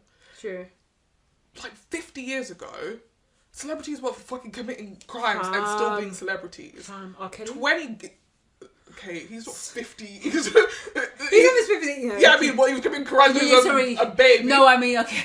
I mean, like, in the 1950s, people, like, hit people their cars that they don't want to star in, like, true, like, the industry was so different, and you weren't supposed to know these people in that way, and actually, people liked their film stars being a bit, like, dangerous and reckless like that. Like, Frank Sinatra sitting in a casino every night, like, because it meant you could go to the casino and see Frank Sinatra. Like, everybody, it was, they were, like, just considered normal people, and then, like, somewhere in the late 90s, early 2000s, we started being like, these are gods, these are gods. True. And then we got to like 2010 and we're like, hold on a second, no, they're not. And now we're in this weird place in the middle where we're like, we want to celebrate you as a celebrity, but you need have to be perfect. And that was the whole thing about this whole like follower count, people people unfollowing people, the media blackout kind of thing. And also was like sparked by like that influencer Hailey Bailey, where she was like, let them eat cake at the Met. Yeah, I didn't get it. I didn't see that video. I saw the video afterwards, and then the people were like, "Oh, it was actually based on a Marie Antoinette's line." Yeah, and then now it's like, "Oh, no one who speaks about Palestine, we're gonna follow." And then people are now coming out going, "I've support Palestine." I'm like, it's crazy. We are putting them on a pedestal again. But for a different, or maybe we're putting them to right, like we're giving them accountability. Like, if you want my follow, my click, my views, my eyes, my money, like you need to do something for me. Yeah, and I think this is literally all in like the following generation responds to what happened before. Yeah, and we were the generation where like you could open a newspaper and on the third page just see a 19-year-old with her tits out. Yeah, true. As like a norm, and nobody said, and we'll just continue reading your newspaper. Children could go into corner shops and buy those newspapers. Like that was just a thing. Like I literally, my aunt's husband would get the newspaper every Saturday. Yeah. And so it would just be on the living room table, and if you you could just open it up and see tits. I think that's actually quite... I mean... Why was that even a thing? Why was page 3? I have no idea why page 3 models were a thing. So we've come from a society that really said, Jesus. You can be in the spotlight and we don't give a fuck about you. We will rinse you out, to a society where people are like, no. Yeah. We need to take care of our celebrities, but we will only take care of celebrities that we think deserve being taken care of. Yeah. And if you are not with us, you're against us. Yeah. So, which is also in itself scary. Yeah. And the following generation will react to that accordingly. Yeah. You know? I feel like all of those like wild 90s, like not to always talk about Robbie Downey Jr., but like even him being able to like be this like wild child in the 90s and then like a Marvel star in the 2000s. It's like I just think that this current generation wouldn't allow you to do that. 100%. Sorry, I mean, I'm sure people can make comebacks, but you will never hit the same way again. No. Robbie Downey Jr. is brighter now than he was then. Every time that you did something, people could just drop a gif of the time that you crashed your car into someone. Or like, it's just, we are too seen and too like available now for you to fuck up and think that you can just continue. And it's like I said, there are positives to it in that like if we can mobilise and change the political landscape of the countries that we live in, that's fantastic. Because that's the stuff that really affects the way that you live. Like we can say what we want about Beyonce, but ultimately Beyonce is not the reason that my taxes are too high. Yeah. So like it's easy to get on your pedestal about Beyonce, but you're the same person who won't vote, or you're the same person who won't write to your local MP when there's a problem. Like whenever they give you an opportunity to speak about things that actually affect you, you don't. So I think like priorities wise, we still need to figure that out because those kids need to, and so many of them are, and I really respect them. Like the kids who are doing lock-ins at their universities to speak against Palestine. Like activism is important, and also sacrificing your health, your criminal record, your future, whatever it is, in order to stand up for something you believe in is incredibly important. And that kind of mobilisation, I'm all for, and I respect a lot. And I think that like more power to them. when Black Lives Matter was back, when the protests were happening in lockdown, I donated to the bail funds. Like, it's all I could do. Like, I'm not in America. Like, people were marching here, but like, I mean, I won't say anything about that because I feel a way about marches, but it is what it is. But being able to say, okay, I support what you guys are doing, and if you find yourself arrested, I'm glad that I'm able to contribute to get you back out, like, in the world marching again. Like, fuck those people. It's your right as a human being to say I don't like this, right? And so I don't think it's all bad, but I do think that kind of like moralizing is being sometimes fixated on people like a Beyonce who never came to us and said that, I'm here to save you. That was never her ministry. And even as she's become more bigger and bigger, like, that's not been her ministry either. Like, I think she does do some humanitarian or not activist work. She does donate to charities. Oh wow! A billionaire gives money to charity. I think she also has some foundations herself. She probably only gives money to charity because she gets a fucking tax write-off. She has like a whole foundation, like Be Good. Be Good. So would I. Because you guess what? You can write off your donations. Look, I'm just gonna say this. Please. All of the stuff we just listed is like textbook white billionaire. I know, but this is actually crazy to see. Because you know what, I heard that Kris Jenner has like her church, quote unquote, which people are thinking is just for money laundering. Of course. You don't stay rich by doing legal things. No. It's the difference between rich and being middle class. I really wish that we can just smash cut the audio of this conversation with when you were talking about Renaissance. Just be like, I've lifted my life has changed. But I stand by it. That album really did have a visceral, long-lasting effect on me. It really, really, I didn't realise how depressed in terms of like the world and connection and community I was before that album dropped. Yeah. And then like, even though we didn't get to go to the tour, the regrets, because if I went to that tour, I don't think I would have kept going for any of the other ones. Yeah, I think I'd be fine. But what I was going to say is like, even though we didn't go to the tour, it felt like you were still engaged in community, watching other people's videos of the tour, the outfits that they were making, their experiences. Like, it's like, we are all experiencing this thing together, and that is a beautiful thing. And that, to me, is what the power of art is supposed to do. Yeah. Like, say what you will, and we're about to talk about Baby Reindeer, but like, that ability to get a bunch of people talking is what we're all aspiring to. You want to make something that resonates with people, and so when you can't say that she didn't do that with that album, and I'm sure that this is doing it for some people. It just she might have lost me on this one. No, the Cowboy Carter isn't going to be like my top album from Beyonce. It's not. I'm not country. Like, this album has not made me love country. Like, I've not gone to be like, let me hear what Shabuzi is doing, or let me hear what the other people are doing. You're not checking out Shabuzi? No, I just love the name though. I think one of them went to the top of the charts. I can't remember which one. I think it was Shabuzi. Shabuzi? Or is his name Shabuzi? I'm just making that up. No, that is his name. Or there was another artist that she may have collaborated with, and he went to the top of the country chart. So some of that impact is happening, but for two people. Let's move. Yeah, let's move on. But I was gonna say something I forgot. It's gone out my head now. Right. That was an interesting topic that I did not expect us to be talking about, but you know. Going from global outreach to a different type of global outreach. Fab! Baby Reindeer is the gift that won't stop giving. I mean, at this point, I actually think it's a curse now. I'm going to stop calling it a gift. So at this point, if you're listening to this and, you know, if you've been on the internet at all in the past week, the woman that is allegedly the stalker is based on in Baby Reindeer, decided to go, or was invited to go on Piers Morgan's talk show. That rat is somehow still alive and kicking, making stuff. It's crazy to me. But he had her on the on his show to, I guess, refute or challenge her portrayal on the show. Yeah.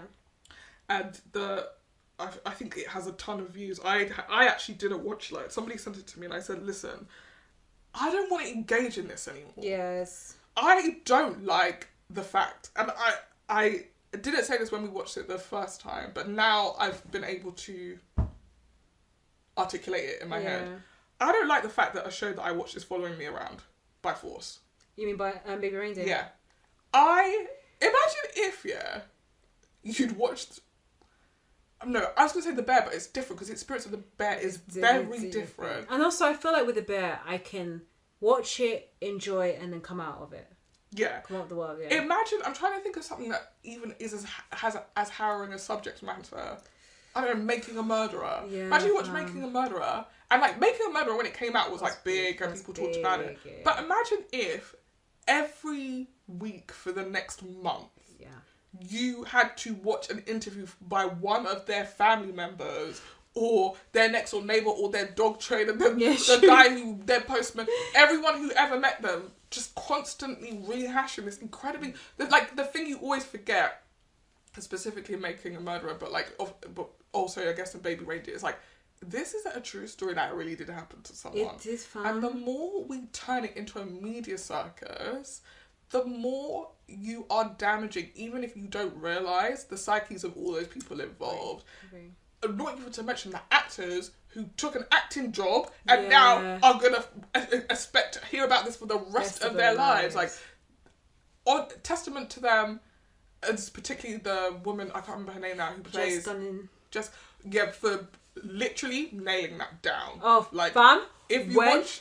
From the clips, because like I said, I didn't watch it, but from the clips that you sort of get forced on you on TikTok before you realise what you're seeing. Cadence, which again doesn't surprise me because the woman left over 4,000 voicemails, so of course she was going to get the cadence down. Yeah. But like the cadence, even the mannerism. Bear in mind, this woman is saying she had nothing to do with the show. She had never met that man, but she knew everything word by word of the show. But she had never watched the show. But also she never dated him. He had tried it on with her and she shut him down subtly. Like, so did you meet him or did you not meet him? Everything that I've seen from those minuscule clips that I've seen, I was like, this woman can barely finish a sentence without contradicting herself. Pathological liar. A pathological liar who you are, like, in giving her a platform, what are you hoping to contribute to society? Yeah. Like, what was this for other than to, like, point and laugh at her? Oh, 100% it was to do that. And also it's just to capitalise. Call them capitalism again. Capitalise on one of the biggest talked about shows this year. Yeah. Like, there's no doubts about it. And because it's based on a true story and because it has a true crime element to it, we can't deny it. And because people have done, armchair investigations to find her, like, they're just feeding what people want to know. They want to know more about who the Martha is, but it's just it's done a more detriment to her, but also it's not shine. Well, Piers Morgan was never in a good light, so I don't really expect much from him. But he's the only person who would have her on the show because he's the most unethical person on the planet. Exactly, because most people are like, no, I can't have her on the show. She does not seem well. Everyone seems to forget as well. This man worked for a newspaper that tapped people's phones, tapped murder victims' phones. Can never figure that out. And somehow he managed to come out of it unscathed. I don't understand how or why or when or why or how. Who went to prison? Wasn't it him? Wasn't it Rebecca Brooks? Or did she go to prison? I thought maybe she got a fine. Maybe I think she went to prison. Everyone they just shut down the paper. Yeah, that was. I think they had to, or everyone would be going to jail. The Murdochs didn't get in any trouble for running the paper. Oh, well, we had no idea they were tapping. What are you talking about? Don't be for real. Anyway, not to just talk about Piers Morgan anymore because he's a dog, but no, I called him a rat earlier. I stand by it. He's a rat. He's a weasel. Yeah, that's the best way to describe him. And then she was complaining about him, like, oh, he didn't pay me enough. Be for real. And I think that what's crazy is, like, you're not the victim. Like, I feel like you think that you're going to convince us to feel nobody on the planet is watching this film. So I feel sorry for you on a basic human level that, like, the person's clearly not okay. Yeah. You brought her out to be a circus animal. It doesn't help that she's also so rude. Yeah, she was. Like, you know what I mean? Like, it's like, I want to say protect, but then I feel like, Be kind. Yeah, exactly. But I mean, anyway, her mouth was too quick. It was quick. Everything. He's not my type. But you did meet him. And you did shut him down subtly. Yeah. If you didn't like him, why didn't you shut him down big time? I've never subtly shut down a man I didn't like. Yeah. Like, come on. Like, it's just... Yeah, I just think the circus has to stop. It's crazy. And it is showing that everyone is deeply unhinged. Like, the way that they are lapping this up. But going back, weirdly, this ties into our earlier conversation about capitalism. I saw a tweet today where this woman was like, this is what happens when you commodify violence and abuse. Like, she was saying, it is crazy that we... Like, she was basically like, I'm not trying to say you can't tell stories like this, but when stories are told like this for entertainment, and then people decide because it was entertainment, they have the right to go and find the real Martha, or get her on a show. Like, you have basically given the green light for that to happen because you took something that was real, that really happened to people, that is harrowing, and if you got 4 hours spare on a Friday night, why don't you sit down and watch this and then tell everyone you know to watch this? Like, once you do that, you can't get it back. No. That's the thing with content, unfortunately. So it's right. It's like, you can't get a genie in the bottle, or whatever that saying is because... Can't put the genie back in the bottle. That's true. In it or out of the bottle, because that's what content is, especially when it's on a global platform. I don't know. I always wonder, like, if this was on the BBC, just on the BBC, well, it wouldn't have been global. It wouldn't have been, at least let them know, okay, this is what's happening in the UK. We need to really think about how we're going to sell this exactly. Because I also think about, like, going back to another piece of content that's based on a harrowing story, I May Destroy You, which was released on BBC and HBO. We can easily say it has not been as big as Baby Reindeer, but I don't think it led people to try and do investigation after investigation about what happened to to Michaela Cole. Made and this is a editorial decision, right? True. She made an editorial decision not to tell the story of her rape, but to tell the story of a rape. Yeah. It's a fictionalized story. All the emotions and all the things that she feels were real things. And I think that's what added to the veracity of I May Destroy You. But she didn't literally play scene by scene, beat for beat, her exact rape. Which I don't think is healthy for anyone. No. I think you could be the most healed person in the world and still not want to recreate that. And so to be the person, not only to recreate it, but to actively be in the scenes, like I can't even start to even understand what's going on in your head, like in your head, right? And there'll be people on one side saying, you're so brave, you're so brave, you're so brave. And then there are people on the other side being like, can you tell us who did it? Can you tell us who did it? If you don't tell us who did it, we're going to find out who did it. We need to know who did it. And then people in between that who are like, I didn't do it, but people are harassing me and sending me. And I was like, what's going on? Because you decided to cast and people are talking about like what legal blame or legal ramifications to Netflix face or the production company face for basically casting someone, or like the casting decisions that mean that like you can very quickly figure out who these people are, right? And as much as you come out and say, oh no, I'm not going to say who it was and that's not who it was, if people have managed to find Martha and her likeness is not that different, what is the likelihood that the actor that you cast as your abuser doesn't look somewhat like your abuser? Like you, and that's why I said that's an editorial choice. Like I'm sure him, the execs, everyone, even the commissioners and Netflix sat down and said, how are we going to play this? And we all decided this is what we're gonna do, and you got to back him. You got to back that decision once you've made it. But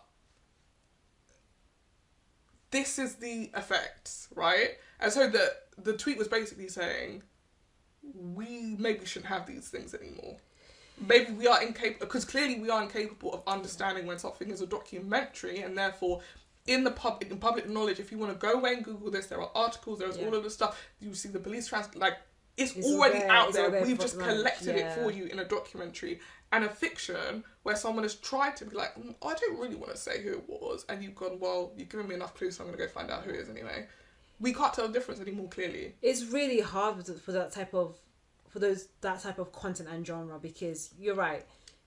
Some of the most engaging genres on TV is true crime. Yeah. It has created fans, and I was going to say fanatics, but people who are obsessed with true crimes, obsessed with investigating stories, obsessed. I do love a good true crime doc. I'm there for the last what they call the last scene where the black screen white writing, which I always call it, but I know it's a right to reply, all those things, all the updates of what happened since.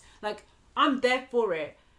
I think it's hard because we're in a society where we don't want to take things at face value, because really and truly you should stop after you finish watching it, you see the updates at the end, you end it, you go, that was a great documentary, I learned a lot, full stop. But then we are in a world where people are like, oh no, I want to find out more, and you're like, you're right, with true crime, it's already out there, their stories are already being told, so you're not really getting surprised by anything. Like, I watched the Ashley Madison doc, and really about the Ashley Madison leak, and I was like, well, I know all this stuff happened, but the great thing about this is I'm getting the behind the scenes, talking to what we were mentioning before about Scoop. That's the interesting thing, that's the take I get. When you do a genre like this, and then you put the word based on a true story, it creates the same feelings, and I think that's why, unfortunately, we are in a world where people will try and dig and will want to know what happened, and they're not going to take the face value of like, these are the updates and this is the end, full stop. I was also going to say something like, if it's hard, because if Richard Gere decided to get an actor to play this role instead, I think it would have still had the same impact. It would have been different. Do you think? Yeah, I think it would have been different. So I'm not saying it wouldn't have had the impact that it had, but he wouldn't have been front and centre. Yeah, there is that. You know, and I don't think you can ask that's true. a show's creator who isn't in the show to suddenly be doing press and tell us about the real rape that he experienced. You wouldn't do that. No, you wouldn't. That's true. That actually, I take it back. That is true. You wouldn't do that. But when he's performed it, true, you've now got it in your head.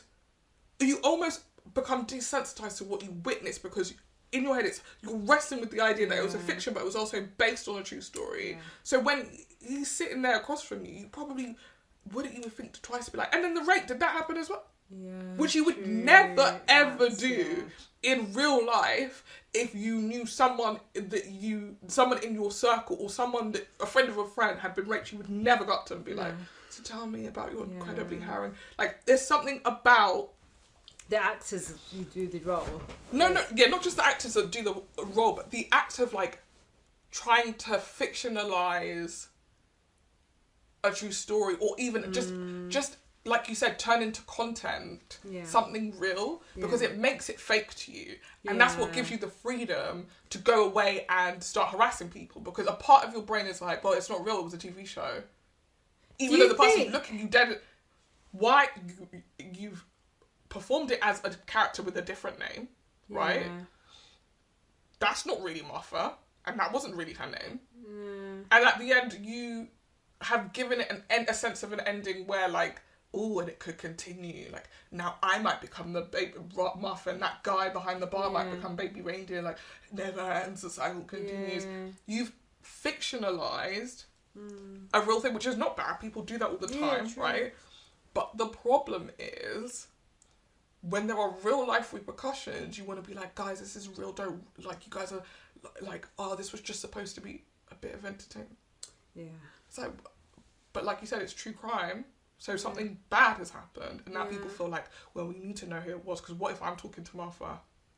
I need to protect my... Whatever reasons that you find, you'll get on the internet. Yeah. And then you're stuck trying to get people to see it as a real thing and respect your wishes when you've presented to them as a fiction.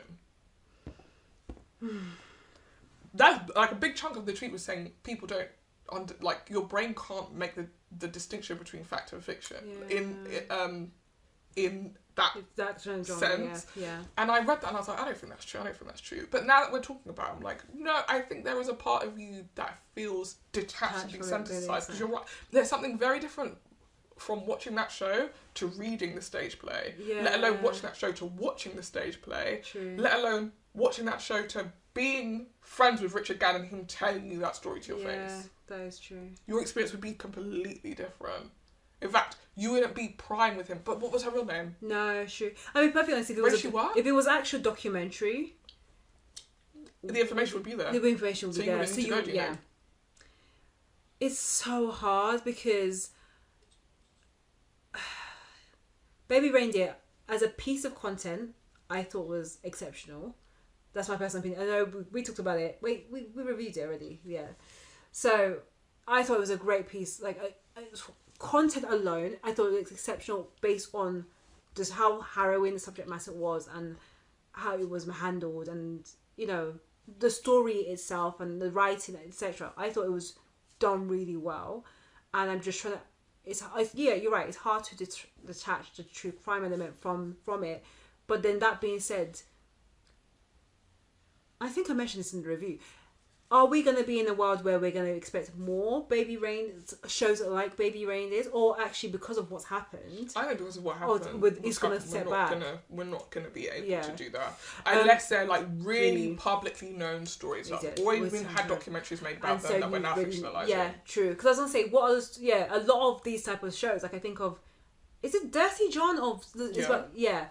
Because I think I was talking about this to someone else, and I think I said the wrong thing. But Dirty John, yes, the story it was a drama, but it also had the documentary that happened side by side. Even I think like The Good Nurse also had the documentary released at the same time. I think maybe that helps. If you have it released at the same time, you get your content with the show and your content with the documentary, and you can be fed in both ways. Dirty John was a podcast first. So he had already gone through the rounds. So you're now watching a drama of something that you already know to be true. So what you're not doing when you're watching it is going, we need to get on Google and find... No, we don't need to do that because we already know. And we've already heard their voices. And we know that they've already input into this thing. Yeah. And so I think that is... Like, that has a different effect. Like, I don't think... Like... And equally, like, that story is wild. Yeah. But I guess... Unlike Baby Reindeer, it didn't grab in the same way. I think for many different reasons, which is like a male victim. We really rarely think of male victims in stalking cases or in rape cases. Like, you know, the fact that like he's a bit of an anti-hero. The fact that he's dating a trans woman. Like, there are lots of things that might bring someone to this story. Yeah. Not realising how dark it gets. Until it gets to... Yeah, and even like we said when we reviewed it, we had recommended it to a friend. Yeah. And then afterwards, when I remembered what it was about, I was like, should we be... is that something you should willy-nilly be suggesting to people? Yeah. Like it's a piece of entertainment when it's like... It's really dark. It's interesting that you said you found it exceptional, because honestly I got to the end of it and I found myself feeling really... like unhappy. No, don't get me wrong, it's a harrowing story, and on so many different levels, you know, from the rape to the stalking to the abuse of a trans character, like of a trans person. Like, there's so many different levels on the anti-hero aspect. I think to encapsulate this story in 8 episodes. I mean, it could have been 6. You think? It could have been 6. What would you have removed? There's as in like just pacing wise, you could have got it. We could have got but I think it needed to. It's a 1 hour stage show. I mean, they'll have to get. So it didn't even need to be. It could have been 4 parts. It didn't need to be 8. It did have to be 8, but don't get me wrong. I think once you got to the rape story, you needed to you needed to build people to the rape storyline, and then you needed to have a couple of episodes to kind of. And the only reason why you get the resolution. But the only reason why you need to build to the rape story is because you're going to show the rape. Yeah, true. Understand when this was a stage show, someone's telling you, that's enough. Yeah. You can prepare people by being like, you know, the tone of this, and he's making jokes as well as you go, so like you can tell that story. In a drama where you're going to dramatize, like it's not even like this is not a rape scene where it's like a person goes into a room, his rapist goes in and shuts the door, and then you can just let your imagination run wild. We are with him waking up at moments where he's passed out with this person on top of him. Like, it's quite graphic. Yeah, it's visceral, yeah. And so you can't dump that on people episode 2 of anything. No. It's true. That was, yeah. Even, was it Unbelievable? I think it's called Unbelievable. Yeah, Unbelievable. The rape in that first episode, you don't see the rape. No, you don't see anything. And the entire series is about the investigation of that rape. And they were able to, because they knew that they had to drop it in episode 1, they had to know that they could not. Yeah. And they don't need to wallow in the graphic nature of it for you to understand that a violation has taken place and it's not being investigated in the way that it should be. Yeah. And so, to me, and I'm not saying that like it was a mistake to make it 6 episodes at all. Yeah. Because I'm with you in that, like, I just think you need to ease people into what's coming. Yeah. But I didn't. I think the reason why I find it hard to say it was exceptional. I think it was well made. Yeah, it was well made. But I find it hard to say it was exceptional because like what we are all commenting on is the true story. True. Which is crazy. Yeah. And like, how do you commend people for something that they didn't devise? Like, how do you do that? If I tell you a story about something that happened to me in my past and you are like, wow, that's a great story. Is it a great story or is it, is it a great story? Is it adapted? No, it's not adapted. It's hard. It's hard to categorize it. Yeah. Because, it is a... Okay, I would see it like this. The same way I see with I May Destroy You or some of these other stories where it is based on a true story or inspired by a true story. I think for me, how I see it is someone is using an experience as an inspiration or as a stem or as a seed for that story. I May Destroy You. That's not this. No. This is the story. Yeah. I know that's the case. But I still think, maybe it was an editorial decision to use very similar likeness, like a dramatization. But I would still say it is a good, how this story was, however Harriet was presented in a good way. I don't know what that means. In terms of writing, I think okay, I'm gonna just say how writing. It's hard. It's hard. Okay, I do not think that the script is word by word of everything that happened. No, 100%. But this is what I'm saying. We will never be able to quantify whether you could tell this story badly, because no one will ever do. This is the telling of this story now, right? That is true. Right? And because you've never heard the story before, and the story is absolutely insane and wacko, I'm not trying to in any way diminish Richard Gadd's skills, because I'm with you in that. I actually agree with you. He is a good storyteller. Yeah. But the story inherently is not a story in that he hasn't woven these pieces together. This is a thing that he experienced. Now, if he had, like I May Destroy You, taken the nugget of what he experienced and created something else, then I think it's a different conversation, because we then are talking about a literal story. But in this, it's like, this is... I don't even know if we have the word for it. It's like, cause it's based on real life. It's a real life. Yeah, but like, what do we call real like dramatization? No, what do we call real life things that happen to you? Real life experiences, right? Right. So, what was I trying to say? It's a life event. It's a scenario. No, it's not a scenario. Yeah. So the experience of it is the experience of it. Sorry, I literally lost my train of thought. I think it's hard because I would say that most stories and content that we see is inspired by in some form of true life. But the artistry is the story, is the fictionalization of that thing. Yeah. You're right, people get married in real life, people die, all of that stuff. The ability to pick this and this and this in the order that it goes in to create the reaction and the feeling that it creates in you is the artistry of it, right? Yeah, which is that is the thing that you commend. Which is why that's what I'm commending for Baby Reindeer. But what I'm arguing is, you didn't pick the order of the event. He couldn't pick it. He couldn't have picked that. That's what I'm saying. Yeah. So you're. It's not art. It's not the same. It's not artistry in the same way. I'm saying I agree with you in that. I think he is a great storyteller, and I think he told his story. In an incredibly charming way, found weird, but captivating way. But I also think the story the experience inherently would have been captivating anyway.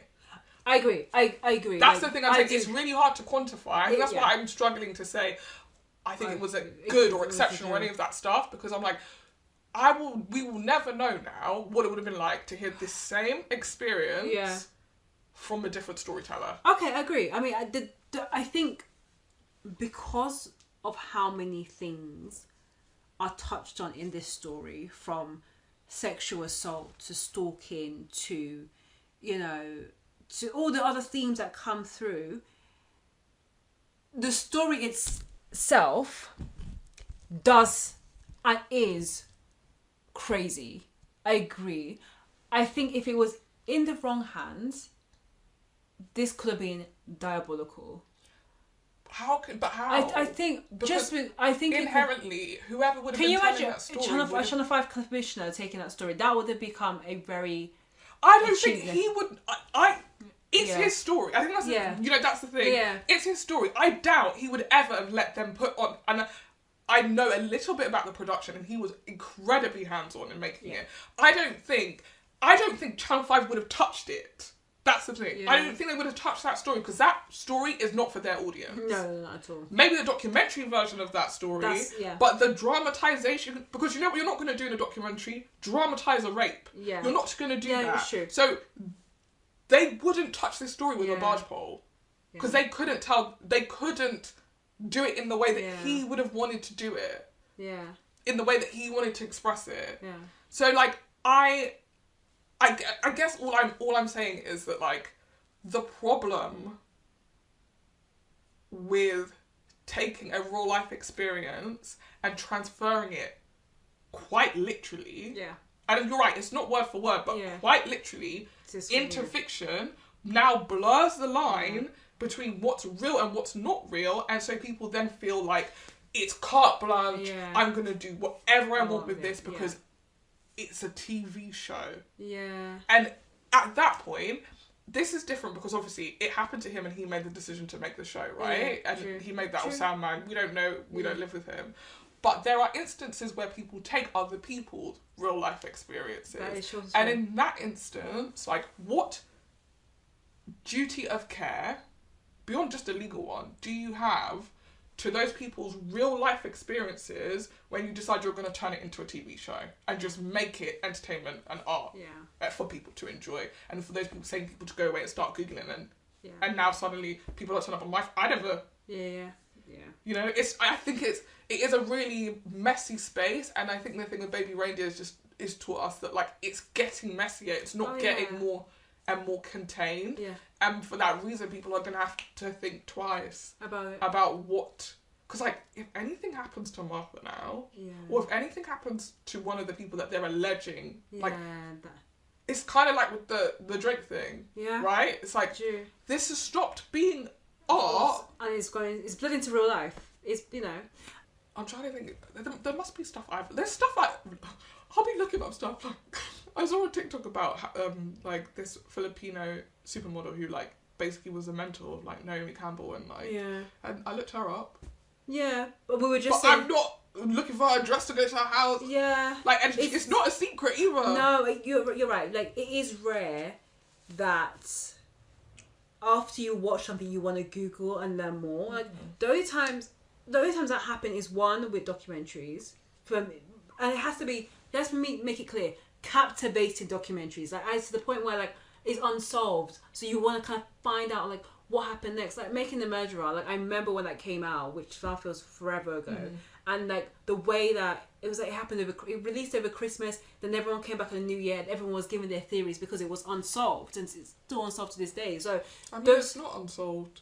They went to jail for it. But we don't know if they... But that doesn't mean it's unsolved. Some people have been Some people in jail, yeah. But I think it was... What the discussion was is, are they guilty or are they innocently in jail? And I think that was really interesting, and it created the questions and forced me to go online and find out more research about it. But you're right, most documentaries, I watch it, I get what I need, I got my black screen and white writing, the right to reply, I feel like I've been fed, and I don't need to go further. Like, Lover Stalker Killer was a documentary that came out earlier in the year. Yeah. Really captivating story. But after I watched it, I was like, I learnt everything I needed to. And I saw, like, even ironically, a TikTok about someone talking about a similar story, which I was like, okay, it's not a similar story, this is Lover Stalker Killer. And then someone put in the comments, oh, this is Lover Stalker Killer. And I was like, yeah, but there was nothing else I gained from it, from what I watched in the documentary. But I see your point about Baby Reindeer. I think it's hard because, yeah, we don't know how much likeness, not likeness, whatever has been involved. Yeah. And also, do you know what, like, I don't know. I don't know 100% where I fall on this. And like right now, I feel like, yeah, there is an unease that I'm starting to see with the way, like, with how you tell a true story. Period. Right. And I listen to a lot of true crime podcasts. Yeah. And there are podcasts that I've stopped listening to because I felt the entertainment factor of it was starting to surpass what I got, or at least what I think I get from it, which was like, you know, hearing a real story about a real person, and knowing that the, you know, whatever happened to them, justice was found, and so yeah, I've unsubscribed from podcasts where it was like, I don't know, the music, like the performance of the, it's like you guys are forgetting that, like, this. It's true.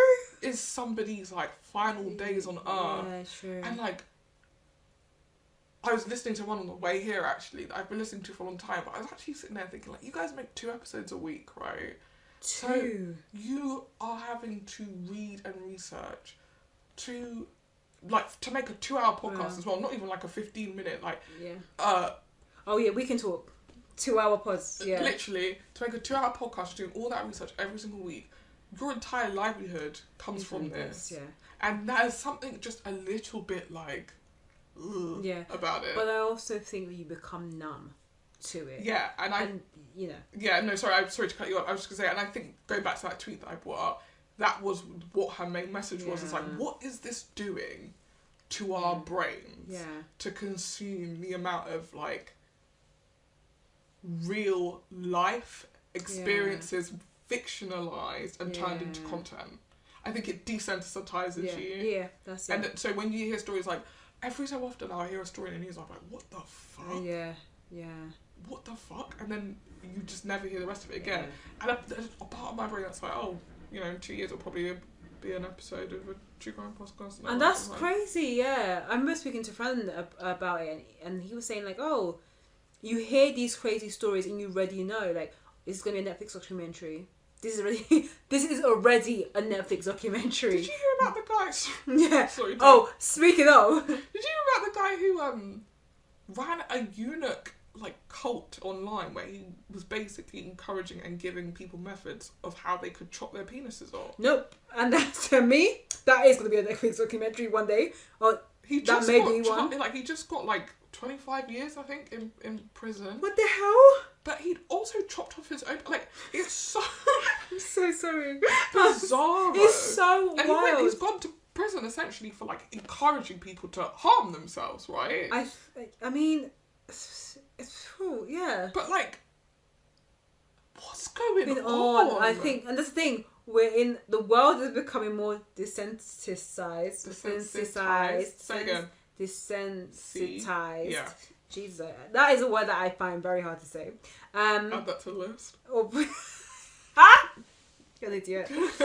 And so more crazy things like this can happen. Like nothing surprises me anymore. Like nothing does, and it's sad. I stay shocked. Stuff still shocks me because I feel like the one thing about the news, which in some way you could argue has been turning real life experiences into content for years. True. But one thing about the news to me is like, they deliver that with so little information, right? Yeah. That you're just left with the raw. Yeah. For me anyway, the raw emotion and visceral reaction to like somebody set fire to their house with their like 4 babies in it, and you're like, what's going on? That's why I hate to say it, and maybe it makes me sound a bit ignorant, but I can't watch the news. Like I will dip in when I need to and dip out very quickly because the news, it's nuts. Like it's like honestly, something is going. Oh my god, I forgot to mention. What? Oh, I didn't bring it. It's so annoying. What? So, today I took my grandmother to the hospital. She had an appointment.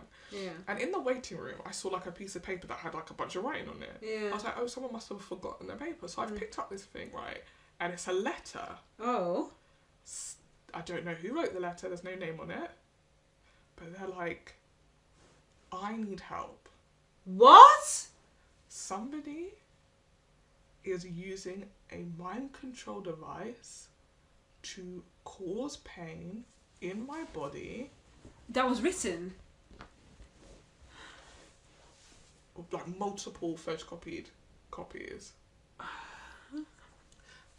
They acquired this machine from the Chinese Special Forces.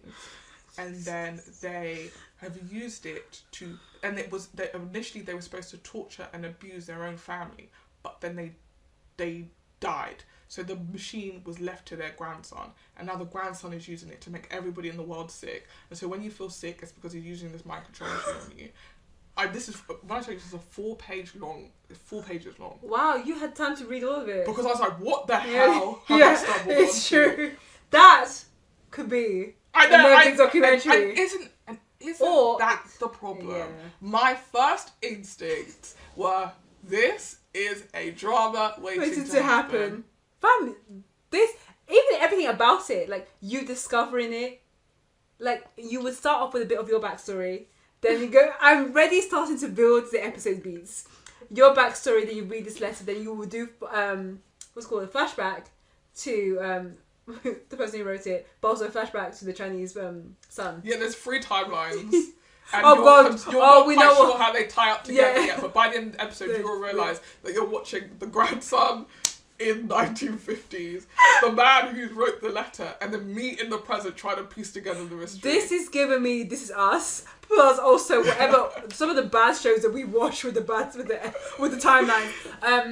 It's a bit Doctor Who. Like it's really like he's like, you know, the machine is such that you can't. It's been created so that you can't. It can't be registered on satellites or Wi-Fi. You can't see it that way. But he's using it. He said the machine is the reason why all these bad things in the world has happened. 9/11, the Manchester and London attacks. Jesus. What was the other thing? I can't remember what the other thing was. And I was like, hold on a second. How do you know this? Yeah. Right? Was there at the end of the letter a plea for money? No. His only plea was, I keep writing to the embassy. And they won't listen to me. They're blocking my calls. I had my friend call them. They blocked her calls too. Why won't the army take this seriously? Won't the Ministry of Defence take it seriously? Like, this guy has this machine and he's causing all the ruin in the world and we're not doing anything about it. Wow. Like, it's so passionately written. And there's the no person name. who's written this 100% believes everything that they've written. Yeah, and so it's like, I literally couldn't even, I was like, I picked it up and I gave it to, not before taking a copy for myself. I was going to say, please. to the reception, I said, did you guys know? Because I didn't know if, like, maybe it's a prank. Am I the only one that read this? Yeah. So I was like, do you know that this is on the table? I given it to her. She's like, what the fuck is this? I start telling her what he says in the letter. She's like, this is crazy. I was like, she's like, how many of there was there? I was like, just the one. By the one that you put yeah, back. I was like, I'm lying in this lady's face. I was like, no, I'm not going to give you this letter. She was like, we need to tell we'll need to tell our bosses about it. I was like, yeah, because clearly someone's coming for an appointment and then been like, maybe if I leave my letters here, someone will find you. Yeah. That is crazy. Nuts. But I do think you've got a great story for some fiction. Actually, now that we're talking about it, maybe I do feel icky about turning that, like, isn't my impulse in that moment exactly the thing that I'm talking about is slightly problematic? Yes, but it's also...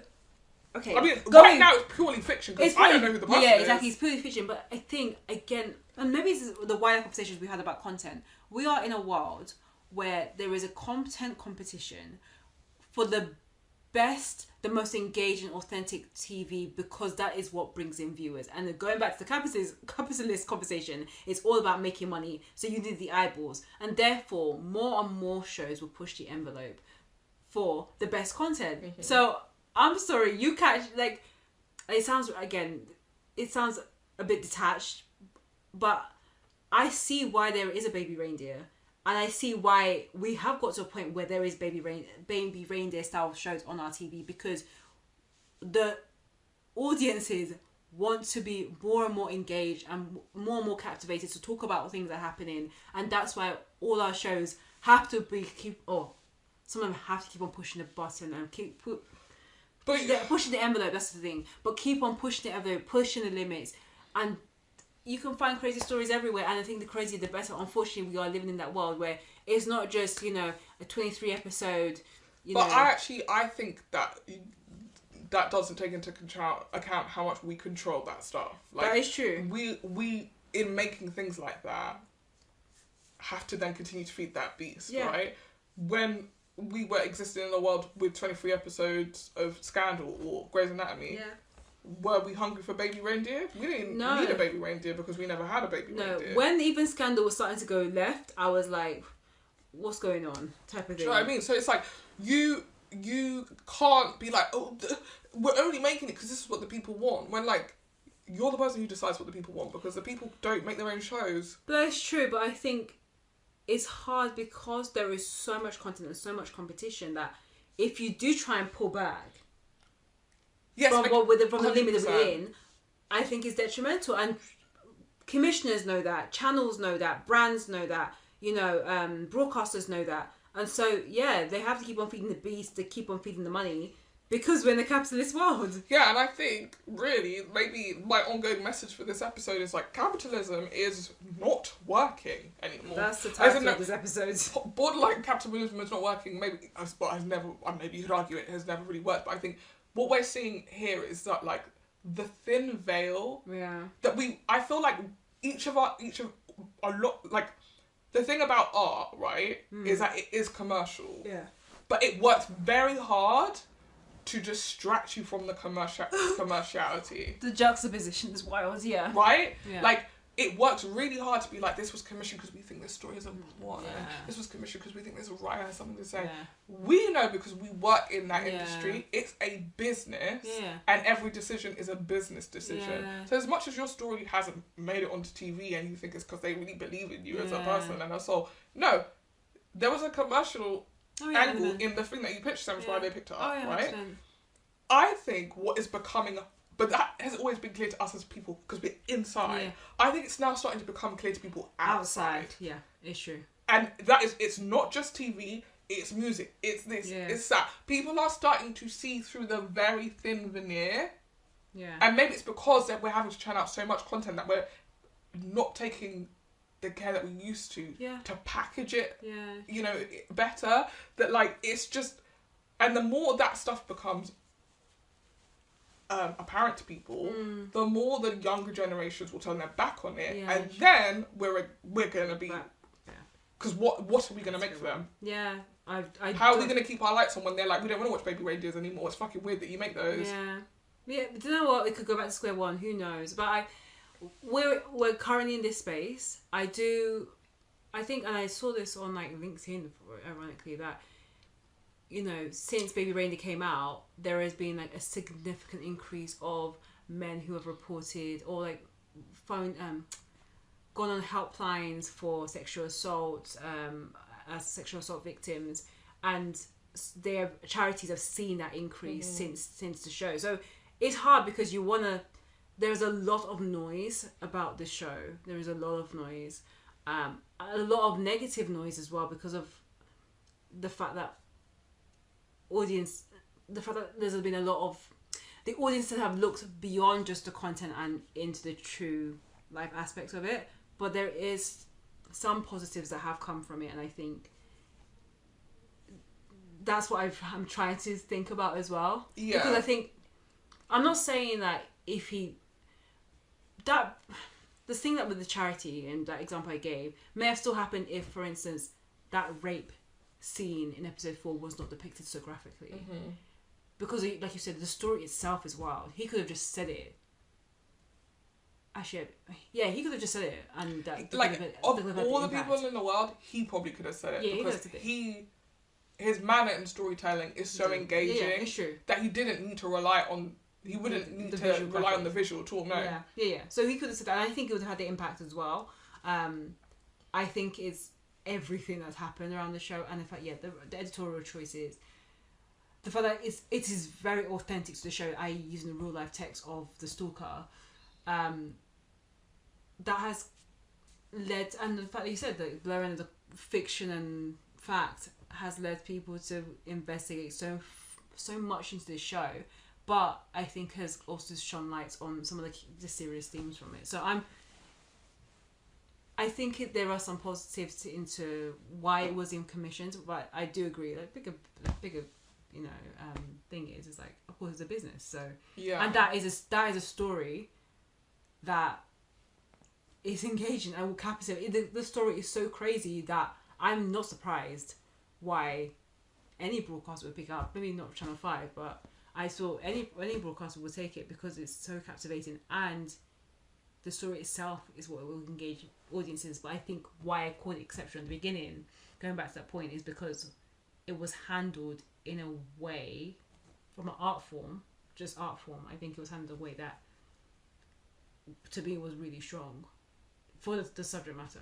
But yeah, I don't know if we'll ever know. Yeah, we'll never know.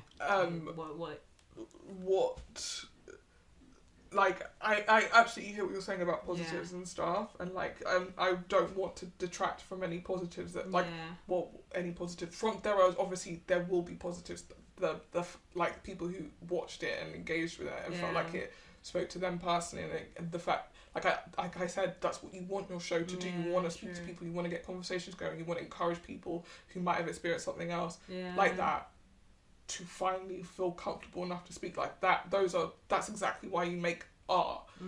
I just feel like you can't really quantify, and maybe this isn't a thought experiment or maybe a real experiment, but like you can't quantify whether he couldn't have pulled that off if this was a fictional story. That's true. You know? That's true. I know, but one thing I will say, it wouldn't have been commissioned if it was a fictional story. Because nobody would buy. I agree. They would just wouldn't. They'd be like, that would never happen. Well, so. I agree. Because again, it's a wild story. And I think about it, like, if there are stories like Baby Reindeer in the future, maybe it's just worth releasing a documentary at the same time. They do that a lot with true crime docs. They do that a lot with like fiction based on true crime stories, where they will release a documentary around the same time they've released the show or they released the film. So maybe that will help as well in terms of feeding the armchair investigators, but also keeping the business running. Yeah. And you have multiple genres, you know? Like they had the goodness and the captivating, the goodness, whatever it was called. Like they did, it was like based on a film with something Eddie Redmayne, and then they did the documentary. Yeah, I tried to watch that film. It was awful. I didn't watch it, but I think I watched a documentary though. But I don't like Eddie Redmayne, so it wasn't actually surprising. Actually, do you know what? This is a really good segue into the show that we're talking about this week, because interestingly, I think you could probably, like, that is a version, I think, of trying to fictionalize what is, and I actually don't know if it's based on true story, but I imagine it's based on true experience, right? And that fictionalizing it, had it been true, it probably would have gripped people. I think on the one hand, it would have given it a bit more of a narrative, like, over the series that felt a bit more engaging. But that could also just be the problem of it being a comedy, and comedy naturally, like, it was structurally all over the place. But like, we can agree on that then. Well, you only saw 2 episodes, so I saw enough of what I needed. You didn't see the show. But what I'm saying is, like, I wonder if you would have engaged with it differently had you known that this is based on a true story. That is true. Okay, we're going to talk about Big Mood. So, Big Mood is a comedy on Channel 4, and that is all I can say. Oh, starring Nicola McClowan and Lydia West. It's a series which Channel 4 were really, really excited about at their I don't know what you would call it. Quarterly, they would do like a... Not upfront type of thing. No, it's sort of like a... Review, showcase. Yeah, kind of like a showcase, but like also where you're just updating people on your... Maybe it's yearly, actually, rather than quarterly. On your future mandates for like what you're looking for. And they showed a clip of this, and it was the clip where... from the first episode, I think, where she goes in... Where she's with the teacher and his wife comes in. Yeah. And they were like, this show is about being bipolar and being 30. Yeah. And, you know, the thing about Channel 4 as well, is that their whole thing, I don't know if this is going to continue to be the case, but like their whole thing in the past has been about breaking new voices, about creating very authored pieces. Yeah. And so I thought, at the very least, like, you know, we are going to have a window into a world that we wouldn't usually have a window into as people who are not bipolar or 100%. Deal with a mental health issue that needs to be medicated regularly. Yeah. And but I would say the problem for me started structurally. Like, we can get to the comedy bit aside because comedy is so subjective. Either you find something funny or you don't. And actually, I didn't find it funny until there was an episode, I think it's the 5th episode, which is Lydia West's episode, episode where it's like primarily about her character. Yeah. And I think the reason why I found it personally hard to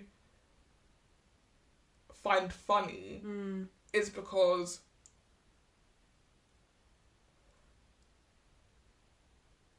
having a manic episode or having a lifelong mental illness is something that is serious, right?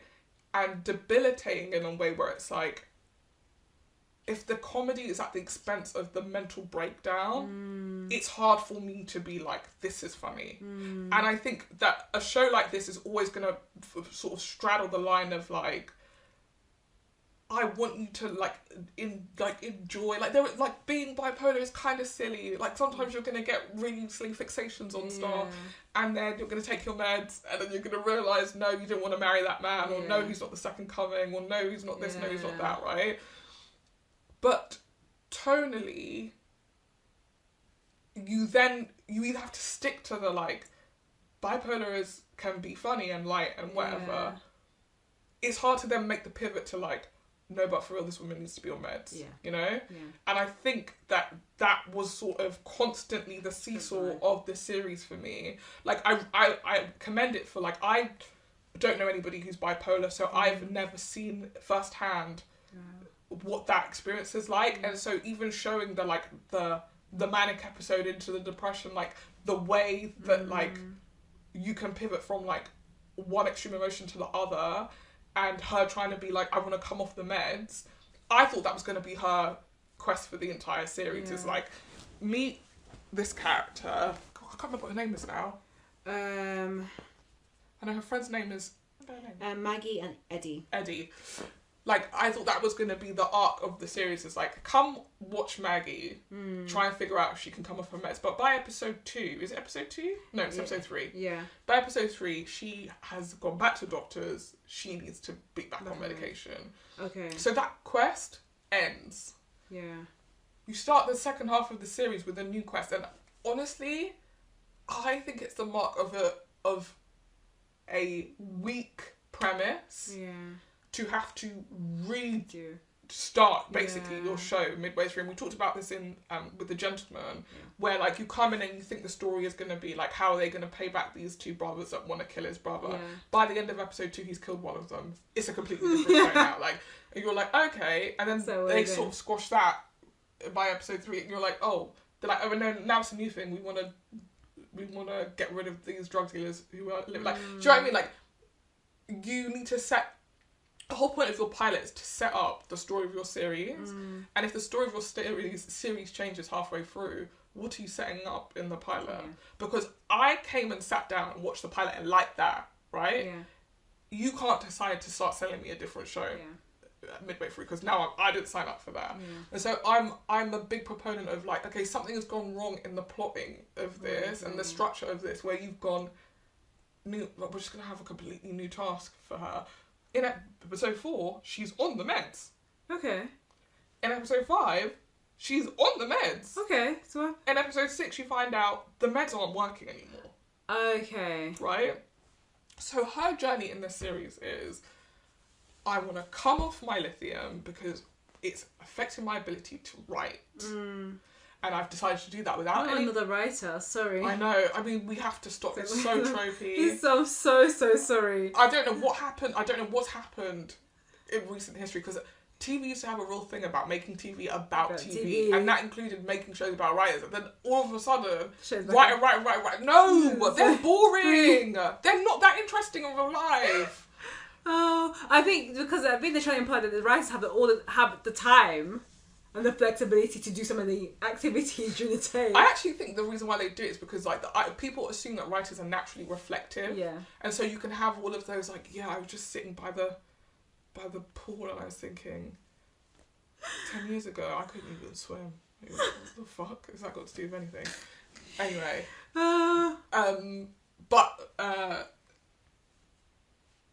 So you're with her in episode 1, and I'm like, okay, I think this is actually quite interesting, because I know somebody who was prescribed lithium at one point for her issues, and then met her now husband, and very soon after they started dating, he basically made her quit them cold turkey. What?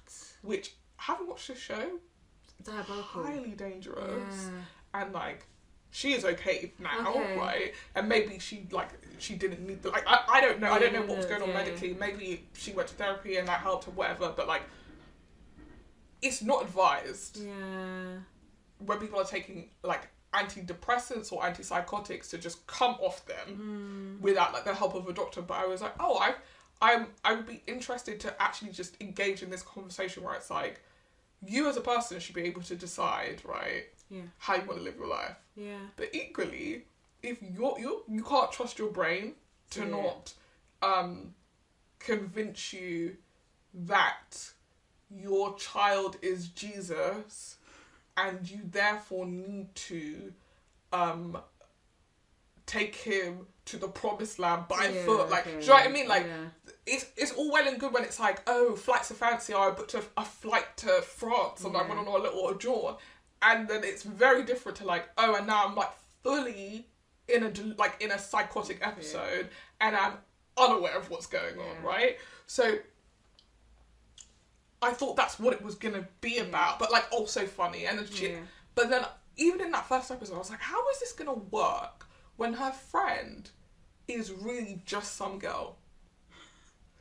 Like, her friend is not like a medical professional. Yes. Her friend is not like a person who's also have experiences with bipolar. Like, you could have played it where, like, I don't know, maybe growing up her mum was bipolar and then she's found herself befriending this person, and like it's partly like a love and hate thing where she's like, you know, I love when you're good and we have so much fun, but like I hate when I have to take care of you because it's kind of triggering and reminding me of what it was like being a kid. You know, that would have been made more sense for sure, and like, but also been like just a really interesting dynamic to experience this person be like, I think I'm ready to come off my antipsychotic meds, which of course you do because you're currently feeling okay. So you're like, why do I even need these?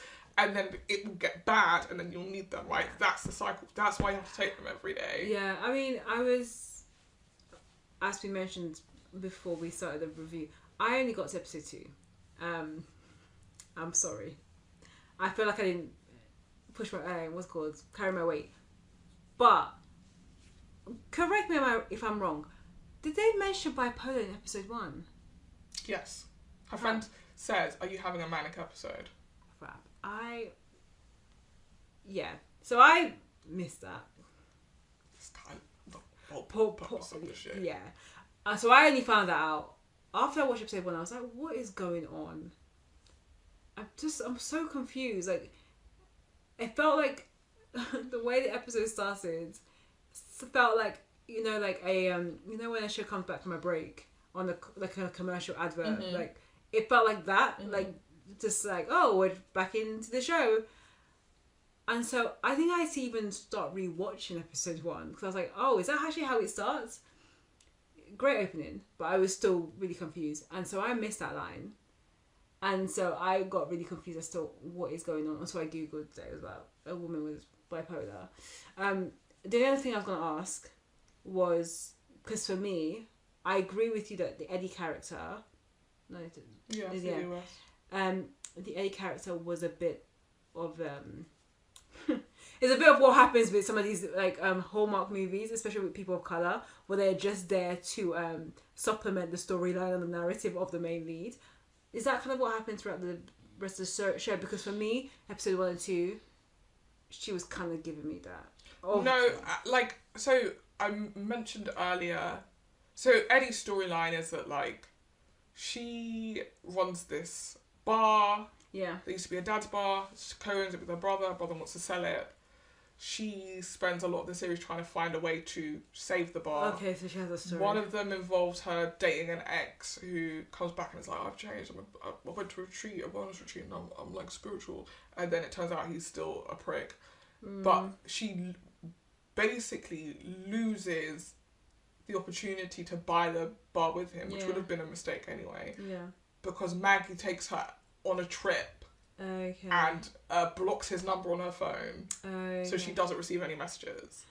And at that point she's like, you only care about yourself, you don't care about me, I don't want to see you. So then they part ways, and that leads us to episode 5, right, where, which I was saying earlier, it was maybe the best episode of the series, where you kind of finally get to know a bit more about Eddie, because she's like leading the episode, and basically at the end of 4, Eddie finds out she's pregnant. Oh wow! She's pregnant with her, you know, ex's baby, and she doesn't want it. So she wants to get an abortion. She has no money, and basically she can't afford it. Okay. So she spends, the episode is like, how is she going to figure out how to get this money? And she does a bunch of like, you know, silly things. Like there's genuine humour and comedy in it, but there was also something like very like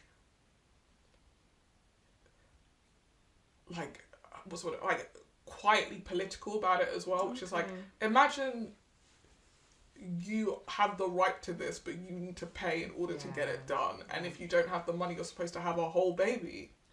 Is that for 18 years? Is that what we would rather as a society, that someone couldn't afford to have an abortion, and now they are lumbered with a child, or they're lumbering the state with a child, or like... Wait, by the way, this is the UK? Yeah, I think she was trying to get it done quickly, privately, because I think when she called the doctors, they said, if you can't tell us when your last period is, we can't give you the... you would have to... Oh, and also the appointment is like for 2 months from now. And she was like... Yeah, it's too late, No, I need this done privately, now. So it also is wild. Yeah, if you've got to wait 2 months, at which point... there is a limit to when you can have an abortion as well. I think it's past that limit. So you meet her mum, and her mum is like very cold. And in the episode, it kind of feels like she's toying with the idea of like, well, if I can't have this abortion, then I have to have this kid. Could I do it? And then you meet her mum, and it's like, no, because I wouldn't want to, have a child and have the same relationship I have with my mum, which is that you don't really give a shit about us, and we've always been a bit of a burden to you. And then at the end of that episode, Maggie comes to find her, and Maggie's actually come to find her because she started seeing things, and that's because her meds aren't working anymore, but she doesn't know that, right? So she's like, am I going schizophrenic? Like, what's happening? And Maggie gives her the money to pay for the abortion. Okay. And then in the final episode, Maggie's supposed to come with her to the abortion clinic, but she's experiencing all these weird side effects, right? And she basically blacks out. Crap. Misses the whole day. Yeah. Thinks it's the day before the appointment, but she's actually, it's not, it's Wednesday. And she goes to see a friend whose mum is like, the things that you were talking about, like seeing things and like not really experiencing time and like forgetting words and stuff, might be a symptom of like lithium poisoning, which is like you might be taking too much. Okay. And for some reason Maggie is like, no, that's not what's happening. Like, I take my meds, I'm supposed to take my meds, I take my meds, and she sort of runs off into the woods and has this like very weird, like, it's also a good episode, but like she misses the appointment. Yeah. She's gone for like 5 days. Crap. She's just like in the countryside, lost. And when she comes back, she tries to get in contact with Eddie, but Eddie has basically used the money from the sale of the bar, because they sell the bar to book a ticket to LA. Wow. And they were supposed to go together, but because she didn't come to she's gone without her. Okay. Should I continue watching it then? I mean, I know you told me everything, but is it I think maybe just watch episode 5. Because as I was watching it, I was trying to work out, like, why is this not quite working? Why is this not quite working? And I think it's the issue of trying to balance, like, a dark subject matter. I think a dark subject matter, but also one that a lot of people wouldn't be familiar with. True. Right? And so you kind of have a duty of care of like, not duty of care, that's not the right word. You are introducing people to a lot of elements, which means that sometimes it's not going to read in the way that you want it to read, because we're just like, oh, what, I got from, are you having a manic episode? And because I knew a bit about the show, that, oh, she's bipolar, and this episode is kind of like a fever dream because she is not taking her meds. So her behaviour in that episode is all, I'm feeling fantastic, I'm flying high because I am not medicated, right? And then the following episode is, oh, this is also what happens when you're not medicated, which is you experience these low lows. Yeah, when I sort of seen it with the mouse.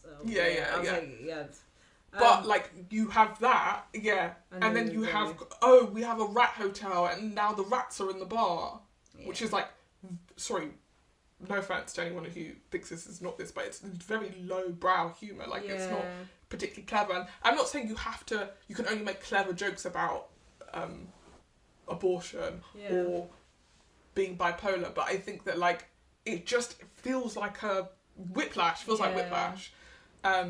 But then the other thing I was worried about was, like, maybe it's the chemistry between the two of them. And I think, obviously, Nicola is, like, a tried and tested comedy actress. She was in Dairy Girls for, like, 4 seasons, like, and is the darling of that show. So I don't think...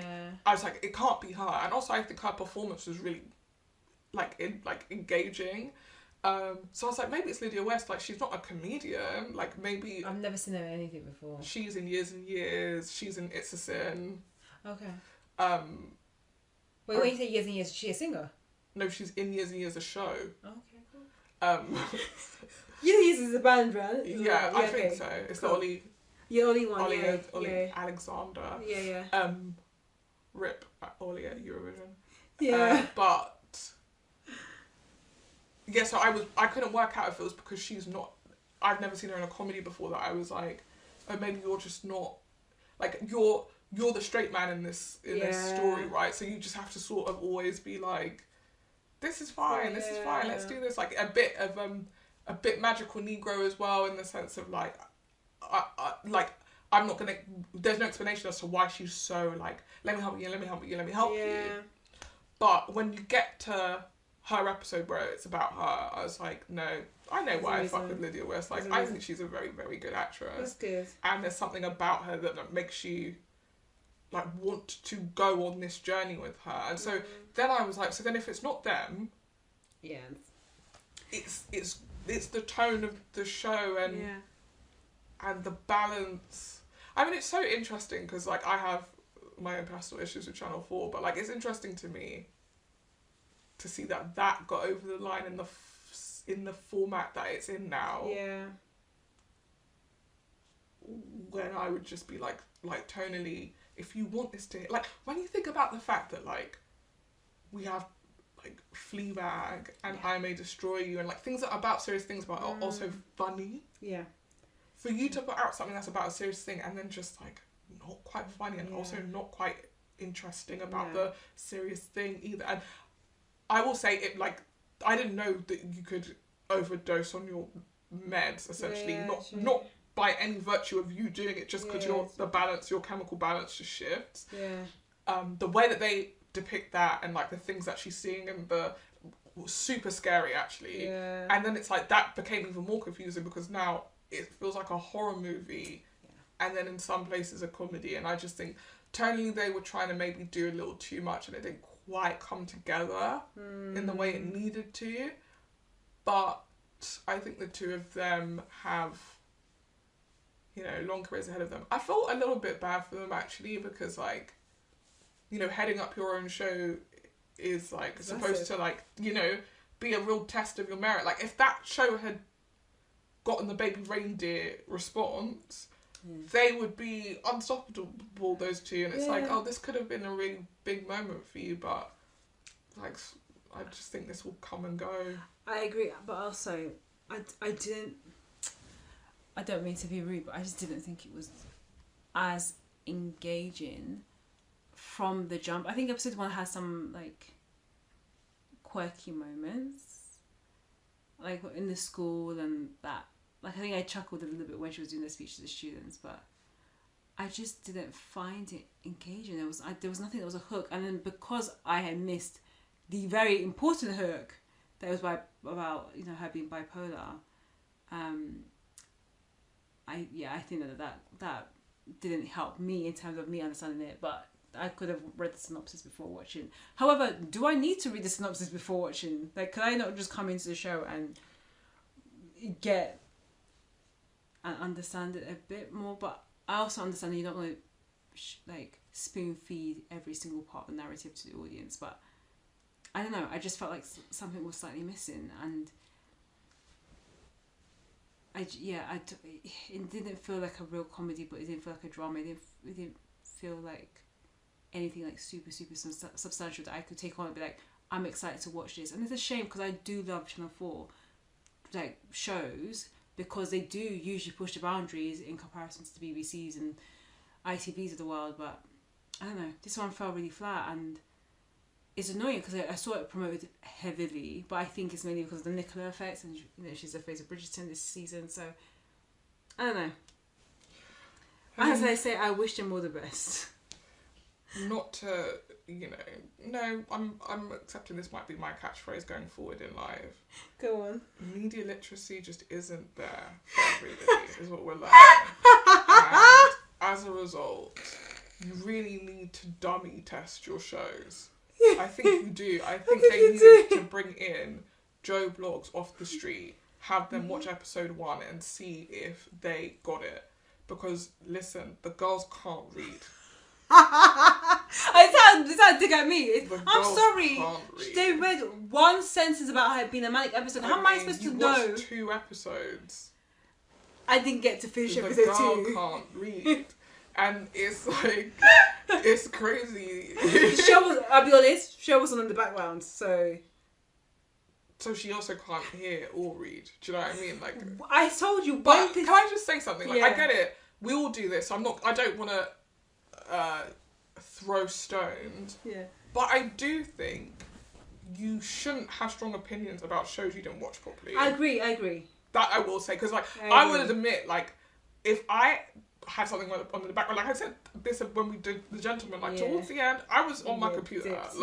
It wasn't something that I felt like I needed to engage. Let watch it because it's pretty straightforward. Yeah. But I also have to accept that for that reason, I can't really be like, it was crap because I wasn't paying attention. Yeah, okay, true. Okay. I'm not saying that that's what you're saying, but I'm just saying, like, you know, you gotta be careful of watching 2 episodes of something and be like, here is my very strong opinion about I agree. And but also say what you feel in your heart. Oh, thanks, girl. No, I agree. I think from the episodes I watched, that's where my strong feelings came from. But I also, like, let us be for real. We are in a world where audiences will watch 1 episode, probably max, before they make the decision whether they want to continue. And I'm saying max because sometimes they can dip halfway through, a quarter through, even 10 minutes in, they can be like, this is not for me, I'm out. And I know it's really, really hard to say that, being someone who works in content and loves TV. But that's why episode 1 is like, it's so critical that you land it and land it well. And I don't know if it is enough for me to make me want to continue watching. From the way you describe the rest of this season, it sounds like the story does pick up and it becomes really interesting. And I think I just need to watch episode 1 and concentrate. So I think I need to give it a rewatch, and then I will probably change my mind. No, I'm basing these opinions of someone who watched episode 1 in the background, or tries to watch episode 1, but then has to do a few bits and pieces. Couldn't connect. I'm not trying to convince you either way to watch or not watch this. I will say that, like, to your point about, you know, episode 1 needs to grab. I agree with you, and like, it's okay if it didn't grab you. I'm not trying to say that, like, no, you're wrong. It grabs you, like. But I also think, like, unlike drama, comedy, I think, gets a bit more of a leeway because it's so subjective that sometimes you kind of need to watch 2 episodes before you realise, this is what the show is. Like, we've talked about Friends and how if it was like today, it probably never would have been commissioned, right? And that first episode of Friends, while I will argue it has joke, not for me. Yeah. And to be fair, I've never, like, it's weird, like, as a kid I used to watch Friends a lot. I don't know what business I have watched for Friends as a child, but like, same. I couldn't watch an episode of that show. I can watch it if it's on like linear TV, but for me to be like, let me go and watch it on Netflix, that's quite a hard ask. Yeah, like, it's so, like, it literally, there's nothing about it that's appealing to me now. Really? Like, it just feels so much a relic of its time. Yeah. And that's not to say it wasn't funny at the time, because it was. It probably would still be funny now. But, like, there's something about it to me that just feels like, no. So, you know, like I said, I think comedy is subjective, but I will say I agree with you on, because, like, it sort of echoes the sentiments of my tone, what I was saying about the tone. Yeah. You're right, genre-wise, because the tone is all over the place, it's actually also really hard to place it genre-wise and because thematically. So I do think it does suffer from that. It's a comedy that is maybe a bit too dramatic, but not dramatic in an engaging way. Everyone wants to do a dramedy. Yeah. Like, it's tricky. I think it's a really interesting subject matter, maybe in the wrong person's hands. Like, the writer's probably a newer writer as well. It's like, it's just a big undertaking to write a show for the first time, and also a big undertaking to write a show with such a complex theme. Yeah. Like, Fleabag very carefully weaves that, like, something bad is coming, right? Like, that whole series, there is a energy to it that's like, this person is mourning, or they're really sad, their best friend died, and then get to the end, you find out, wait, what? Your friend threw herself in front of a bus because you fucked her man. Crap, I have been a while since I watched Fleabag, so I completely forgot. Like, she's the villain. Like, you spend the whole time, like, sympathising with this character, thinking, like, why is life so hard? Like, give her the fucking loan. She needs it for her business. No, you're in the situation you're in because you suck. Yeah. And why do you suck? Because, your mum died and your dad just moved on. And, like, you know, it's very well... Listen, I'm not trying to say this is anything like Fleabag, but I mean, like, Phoebe Waller-Bridge was able to make Fleabag because she'd made a show before. Yeah, you know, that's true. She didn't get up in the morning. Michaela Cole was able to make I May Destroy You because she's made a show before. Yeah. You don't just get up in the morning and go first thing out. Yeah, sure. Boom. I think perfect. Let me see if we can find out who the writer is before we wrap up. And maybe it's worth you giving your ratings. I realised we started changing. I was listening to an old episode. We used to do it out of 5, and now we're doing it out of 10. When did we start doing that? I have to say, I think maybe the end of the year, or maybe so weird. So we're gonna do 5 or 10. Let's do it out of 10. No, I think let's do it out of 5. Oh, wow. Okay, let's do it out of 5. So I'm gonna say 2. Wow. Which is what, 4 out of 10? Yeah, 4 out of 10. I'm not gonna rate it because I'm gonna go and rewatch it. She's not. I will. She doesn't have the time to. We're about to start a big series. Yeah, we are going to start a flipping big series, but I do have some time off, so I've got like so many things that's my list. But I do have to do a lot of podcastings as well to get you guys back up to date with everything that we've been talking about. The show was written by Camilla Whitehill. She's a playwright who originally trained as an actor at Birmingham School of Acting. Graduated in 2012. Her plays include Mr. Incredible, Where Did the Birds Go? So she has written before. But theatre and writing for TV is very different. Yeah. I think this may be, you, to your point, let me have a look. It sounds like this is her first. Yeah. Oh, wait, no, she's on TV. No, she's written not a full series. Okay. So she's done a short called Slay Me, Porters, she was a writer on 2 episodes, Blue Sky, she was a writer for 1 episode, she did a podcast series, and then Big Mood was her TV series. So, you're right. I mean, she is probably more of a newer writer in terms of what she's written before. Yeah, but, I don't know. It's. I mean, the moniker of new writer really varies. Like in my head, it's like fresh. Okay, she's not. But fresh, like, also some people. I mean, I know people I would work with who would say, "Well, she's a new writer." What? Because you've done 2 episodes of TV. Okay. Yeah. Which I don't know about. That. I think it's different. Yeah, it's different to write an episode on a show and to literally head up your own. Yeah, but we are going to review a new show next week, a new series, or maybe not new. We have decided to treat your ears because we know that you're all desperate to hear what we think of this show. I mean, maybe one of the most famous swirls in the world.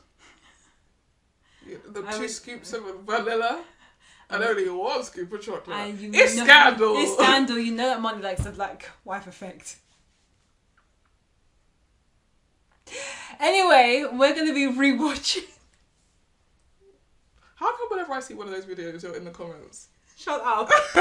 See, this guy is a liar. Bae, squad goals. Liar. Oh my gosh, Shoshana. Wow. It's called out here. Every single one. All I'm going to say is that I'm very excited to be watching Scandal. Shut up. I didn't say anything. You didn't have to. Your face gave it away. Starring a beloved Kerry Washington, Tony Goldwyn, and what's the name of the other guy? Theo James. Not Theo James. Jake comes a little bit later. He literally could be Theo James though, think about it. They have similar builds and basically have the same face. Kind of, yeah. Maybe. So we're going to be rewatching from the beginning. Series 1. Get ready to be like, Fitz, no. We can't in the Oval Office. That show was a porn show. I know. Can't wait. I'm joking. See, we get grabbed up in the Oval Office. I'm sorry. There's some like scenes that are stuck in my head. One of them is from Scandal, and one is from New Girl. Is it when the first kiss between Nick and Jet? That's the best first kiss ever on TV. Well, I beg to differ. What's the one? What would you say? I'm not gonna tell you now. And then you're gonna have. You know what? We're gonna do an episode where we go through our best, our best kiss scenes and other scenes. Oh, I think my favourite first kiss, because I'm deeply unhinged is when Blair and Jesus, everyone thinks I'm gonna say Chuck, but I'm not. For Blair and Nate, Dan kiss for the first time. I think that, you know, enemies to lovers, down. I'm sorry. I'm gonna have to just Google it after. We don't have time for this now. We'll Google it. The podcast is going on 3 hours. So get it together. We may have to do some part 1s and part 2s on this. Sure. What were we talking about? Yeah, so we're going to be talking about Scandal. We're going to be taking them in 7. So we're going to do the first season. Yeah. As 1. Yeah. And then we're going to split the seasons in 2, I think, going forward, because there's friggin' 22 episodes. Fam. And your girls have jobs for now. So by God's grace, we have jobs. For now. So we cannot, sadly, watch 22 episodes of TV in a week like we used to. The good old days. I know. Just being in uni. Just like having it on and you're watching it from bed while you're trying to write an essay. Back episodes of Mad Men, like a sick person. Yeah. Now that I'm thinking about it. And then you just talk to everyone about it who loves the show, yeah. Just everybody, talk to people who didn't even love the show. It's true. They're like, what were you doing? Watching Mad Men. I used to text my siblings about it, yeah. Anyway. No, I didn't. My sibling was a child, so that wouldn't have worked. I would not have approved of her watching that absolutely show. not. But yeah, that is all for us. We're in a big mood to get out of here. No pun intended. I'm quitting the pod. I think I've had enough now, actually. I don't know why. I'm on fire. I should win the BAFTA. That joke has tipped me over the edge. I should win the BAFTA for my jokes, okay? Best female comedy, indeed. Congrats to Marwan for best male performance in a comedy. Who's that? Don't worry, because you don't watch British TV. You're right. Anyway, this has been Scripts and Giggles with Shoshana and Money. Bye. Bye.